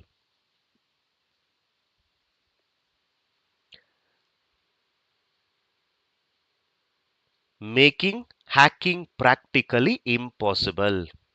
Now you tell me, will you still store the data in my system or I'll store it in the cloud? Where? Cloud. Cloud. In cloud. Cloud itself. Cloud. Okay. So access key is like a password, right? Access key? Is a password for you, right? No, this is the access key. This is the access key. But if I want to identify this access key, if I put all the combinations, it will come to this attempt I'm saying. Okay. Who can identify this? Impossible, right? Right? Well, we have to solve two problems now. Where can I store the data? How can I process it? Right? And for that, we will be going with Azure services, and the main services that we will be looking after for our project is this one. Not all, but we'll be covering one or two. One for processing, one for storage. So this is what we wanted to cover as part of your day one. We have walked you through why we went to cloud, right? What was a data engineering role and what are we going to do? So tomorrow we are going to do one project. How are we going to store all our data into the cloud, and how are we going to gather all the data? How are we going to bring one centralized system? As a data engineer, data will be scattered across multiple systems. You have to put everything into one place and you have to work for one project. So that will be our day 2 tomorrow. Okay, so this completes our day 1. You may have not got all the terminologies. I have tried my best to speak non-stop for 3 hours to make you explain what is this cloud and how are we going to use this. But if you want to learn, it is completely a 4.5 months course where you have to learn. And one more thing I'm telling you, learn wherever you want, but learn cloud. 2030, remember my statement, no cloud, no IT job for you. Okay, we'll stop here. I'll give next 1 hour, 2 hours, 3 hours for all of your questions. Please ask all your questions. I will be there to answer each one of your questions. Come on, please shoot it out. Yeah, I have one question here. Yeah, go ahead, one by one. Yeah, I created the one free account, but after 30 days, he need to convert page Avigo or my account will be deleted that amount. After 30 days, your amount will expire, right? Okay, And you okay. have to pay from your credit card. The easiest idea is create another account with another credit card in another system, so that another 16,000 you will get it. Okay, for existing account, you need to You can delete it. you can just remove your credit card. Automatically, the subscription will get cancelled. Oh, okay, right. Thank you. Next question, Hello. please. Yes. If by mistake I am unable to pay the amount, and for some time after if I pay, will I get my data back or the data will also get expired out? If you have stored the data in the storage account and if you have not paid the bill, they will give you warning number 1, warning number 2, warning number 3. After that, they will cancel the subscription. If they cancel the subscription, your data is lost. Okay. They themselves will cancel it if you don't pay the bill. Okay. And the charges are for month. Yeah, whatever the charges, it's for monthly basis. You will get the bill. Okay. Sir, Yes. sir, can you give me the borderline outline of all the curriculum to become a Azure data engineer? Say, for example, 3 or 4 years of experience. Yeah. So, if you can underline what are the tools that are necessary, like just an outline of technology that will be sufficient. We have a brochure that we will share it with you, Okay. and you can reach out to our team. But to give a high level, it's a 4.5 to 5 months of Azure data engineering course that we will be teaching. We will start with SQL followed by Python followed by big data. Big data we will try to solve. You have a challenge now how to solve the big data. For that we will be learning Spark and PySpark, and with that we will be learning with Azure services. So SQL 1 month, Python 1 month, big data, PySpark 1 month, Azure 1.5 month. So total it will be 4.5 to 5 months. That will be sufficient, sir, for like a More beginner than level. enough. More than enough. Okay. What we teach will all be from a real-time experience. We'll also be doing 2 to 3 projects, so easily you can get the job as 3 to 4 years of experience. Okay, sir. So the batch will be at the morning session or evening session, because at mornings it will be not convenient for me to to The join batch is going to start by 6th. Okay. And it is going to be morning 8 o'clock. Oh, okay. But if you're not able to attend this, you can go with recordings. So you'll get the same day, same class recordings. You have an evening batch, but it is not planned for now. It will take another 1.5 to 2 months for starting evening batch. Oh, is it after 1.5 months it will be batch, Yes, sir? yes. Okay, sir. Then because I got the recordings, but the thing is that for me the live sessions are even more interactive with an expert. Yeah, So in that's that why. case, either you have to go with morning or evening. At this point of time, we have a morning batch. Evening batch, we will be covering, I mean, we'll be starting after a month. Okay. Thank you so much. So, how about weekend batches? Do you have any plan to start weekend Weekend batches, you will have all this type of workshops, like this type of special extra classes you'll have. Regular classes will be only from Monday to Friday. Oh, even data engineering as well, right, sir? Azure data engineering. Yeah, as well. every course is Monday to Friday only. Oh, okay. Weekends we don't have work, right? So we take workshops. Okay. And how's the market with the Their Azure data evening engineering, sir? timelines. Sorry? Any specific time in the evening? See, usually we keep it fixed 8 o'clock in the morning and 8 o'clock in the evening, so that US people, UK people also will be able to join in their daytime and nighttime. So that's the time. In case if you're starting also, it will be at 8 o'clock. But for now, evening batch, we don't have any data engineering. As of now, we have morning. So morning India time, it will be evening for US people. That's the plan. But as I said, we are very flexible. Whatever the questions even I answer, that also will get recorded. So you can always go with recordings. But if you really want that live experience, you have to sit in the class. But as of now, we have only the morning. Morning 6:30 we have one batch. Morning 8 o'clock we have one batch. 6:30 it's ongoing. So 8 o'clock you will be able to join by 6th of February. Okay, thank you, sir.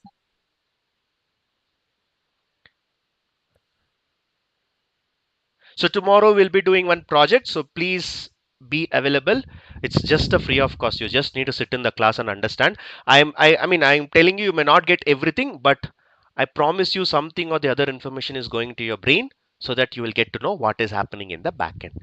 Okay. Any more questions? Santosh? Yeah. So now you have showed us how we utilize the storage service in Azure. Hmm. So likewise, how does a company decide which services they need according to the company need? Because each service cost, right? So how will they manage to See, decide? you go to a hotel, you see 200 menu on your menu chart, right? What is the first thing you do? You see which food you need to eat first, and then you see the price, and then you order, right? Similarly, in Azure service also, first I will see what I need. Am I going to build a web application? Am I going to build a mobile application? Am I going to build a data engineering project? Am I going to build any complex logics? First, I will decide. For that, what are the available services I will see. Then in that, which is going to be according to my use case, how much it is going to cost, that I will pick. Simple. You have desserts, you have main starters, and you have main food. So first you will see which one you have to. Then you will go inside that, and then you will see the price. Similarly, every company in the start of the class I told you there is one person called data architect. So data architect person will tell us what services I have to use, how much I have to pay. That will be taken care by 15 years, 20 years of experience. Those guys. We are all data engineers. We will be working under the architect. He will give the design. We will just a builder. We are just the builders. So for you, in future, if you become a data engineer, all the services will be given to you. You just need to go and use it, and you just need to go and build the project. But cost, Okay, services, everything, it will be decided by the clients as well as the data architects. sure. And we'll be discussing the services needed for data engineering, right? Yes. Okay. Yeah. Thanks, Santosh. So in future, what will be the impact of AI for the data engineering? See, I'll always give this example. Okay. Today is Saturday, right? Yeah. Today is Saturday, and just assume that you want to eat your favorite food, biryani. Okay. So you go and ask ChatGPT. You go and ask the new tools that has come, right? Can you give a biryani for me? Will it give you? No, it's a physical thing. Like it's Yes, yes. So in data engineering, whatever may be the AI tools that you have to go and sit and type, and you have to build the pipeline. No replacements for that. Your chat GPT can give you how to prepare biryani, but okay. it will not give you plate and readily come and sit with you and it will feed you. No, you have to prepare. So similarly, in any course, particularly if you want to build a pipelines, you have to sit and write the code you may get it, syntax you may get it, idea you may get it, but you have to go and sit and do it. So in terms of AI, there are a lot of jobs which AI can replace, but not for data engineers. You have to physically go and work on the projects. It's a good long and sustainable career for Sorry. it's a good long sustainable career in the data engineering. Yes. That's what I told, right? As long as we guys are using data, smartphones, internet, usage of services, all these applications, you will never see data driven technologies going down.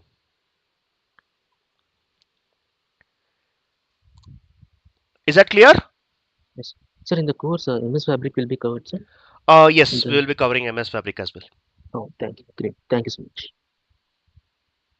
Yeah, hi, Santa. This is Manoj from Mumbai. So this is actually I'm working in a IM department, which is belongs to is a domain of cybersecurity. So and my duration of work is around 11 years now. So my question is like how Azure data engineering will help me to in the similar role. Sorry, what role you said? IM it is in cybersecurity. See, even in cybersecurity also, wherever the data is involved, what you can do, we can collect the data from the different teams and we'll be organizing it, we'll be storing it one place, we are doing the analysis. See, wherever the data is there, you can easily incorporate data engineering logics. So what we can do is once we get trained, once you learn this subject, we will sit with you, we will understand what you're currently doing. In the same project, we will try to involve a data engineering use case. The same thing we'll try to portray it on your resume, so that you will get that experience of how we're doing in the data engineering projects. The same domain, we will try to build a data engineering project. We'll take that use case, we'll prepare some dummy data, and we will do a project on that itself. Simple. So you will get the same what you've done in the company, you would have done it on the test data. It's a real-time Okay. experience. Okay. All right. So will that bring me to a fresh start, or since I've already spent 11 years in the IM department, so will that be transition to this Azure data engineer will be a See, fresh start? I will. see, the sessions are recorded and it is on live, okay? But still, I'm Okay. very boldly, I'm telling you, if you Mhm. say that you have learned data engineering in any of the institute, and if you go and ask a job, do you think they will give you? No. Never. No company will are ready to take freshers. No Okay. company is ready to take a guys who have learned now. What you need to do Mhm. is, not everyone will know everything. It's all about how much of practice you have done. So after learning this, you do a couple of projects. Like we will Mhm. help you with to build a project, you build a portfolio. Then that experience, you go and tell them that, yeah, I have 6 months of experience, I have 1 month of experience, I have 1 year of experience, I have built this project, this is my project, this is my GitHub link, this is my Medium link. You showcase it what you have done. Okay. Without showcasing, how they will believe. So after this course, you can easily show up to 5 years of experience, because we are going to do three real-time projects. The only thing is, maybe I have done it very slowly for 5 years, maybe you will be doing it in 4 months. It's like a fast track, simple. Yes. Okay. One last question. Since I'm also already a student of you with the PPD batch, power development. So I have taken your recordings and I'm still learning on it. So with that, I have already inquired this question to the Chat GPT, and with he has responded everything very nicely and clearly. With that, there was a section where he specifically cleared that rather broadening your career, go deeper in your domain. So what do you suggest See, on that? Power Platform is usually preferred for the guys who don't want to enter into coding, and they want to get settled with a safer side and with a decent salary, right? But your Mhm. package will not be as high as possible. But in case of data engineering, I have seen personally with my students itself, easily they have cracked 35 to 40 lakhs package for 10 years of experience. So the only high paying job for you at this point of time is by learning coding. So people say that we have artificial intelligence, we have AI, we have that tool, this tool, etc. But end of the day, there is no alternative thing to replace coding. So if you learn coding, always it will be valued. So here you will be learning coding, you will be learning all the complex logics. So if you want a high package, go for data engineering. If you're okay with, okay, I don't want to spend too much of efforts and all, I want to settle with decent salary, go with the no coding tools such as Power Platform, Power Apps. Okay. Yeah. Thank you. Thank you, Sanchez. Thank you very much for your counseling. Thank you. Yeah, next question. Hello, Santosh. Yeah. This is Maruti. I'm already working as a Snowflake data engineer with Snowflake and ADF. So, which is good to take, like Snowflake plus ADF? I wanted to upgrade my skills. So, which is better to go You're for? Like, already a data engineer. Why are you worrying? You feel you belong to my bucket only. So you don't worry. You either go to a Snowflake or you go to ADF. Both are same. But if you want a high package, you have to learn bit more. Either you get into a deeper knowledge of Snowflake or you get into a deeper knowledge of Azure. Either one should be enough to continue your data engineering experience. yeah, that's what my question. Like, should I learn like Databricks and PySpark or go with only a Snowflake plus See, ADF? Snowflake, it's like only a data warehousing system where you will have limited opportunities. But if you go with Azure, you can go as a data architect, you can go as a data engineer, you can go as a PySpark developer, Databricks developer. A lot of roles are there if you are learning extensively in Azure. Yeah, Okay. and adding to one more point here to Santosh, actually. So now companies are expecting multi-skills, guys. Now all the clouds we need to be learning. Even Santosh is recently started working on Snowflake also. Even though he was in a data engineer using Azure, AWS, GCP, but another project they are requesting to work on Snowflake. So while you are increasing your salary, your experience, we need to be expert in a multiple skills. Yeah, You can competition plan has as per become your heavier. current plan, like where your project, so that you can give the priority either Snowflake with ADF or else Databricks. So later, one by one, step by step, you have to be at a different skill set. Okay, got it. Thank you.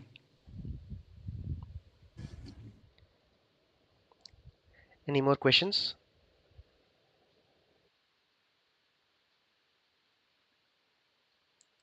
Are we good? So the guys who have been listening Azure for the first time and who are listening the data engineering for the first time, did you understand what we have taught you today? All good? Yes. All good, sir. Okay, so with that, we will try to wind up the day one and tomorrow be excited to start the project. And what we are going to do, as I said, it's just like a trailer. If you want to learn more, you have to learn with a slow pace. Okay, what we have been doing for 2 days is just to understand what is happening in the real time. But to learn, you have to learn the terminologies, you have to learn what is happening step by step. For that, you have to continue with 4.5 months course. Again, I'm telling you, not requesting to join here. You join wherever you want, but learn this subject. This subject is going to be in demand and it is already in demand. Okay, so with that, we'll wind up for today. We'll continue tomorrow and the session will resume at 8 o'clock. Please join on time. And make sure the same link will work, guys, even tomorrow also. What are the link we shared today, right? The same link will work tomorrow as well. And you can share with your friends, colleagues, if anyone want to learn these concepts, they can join.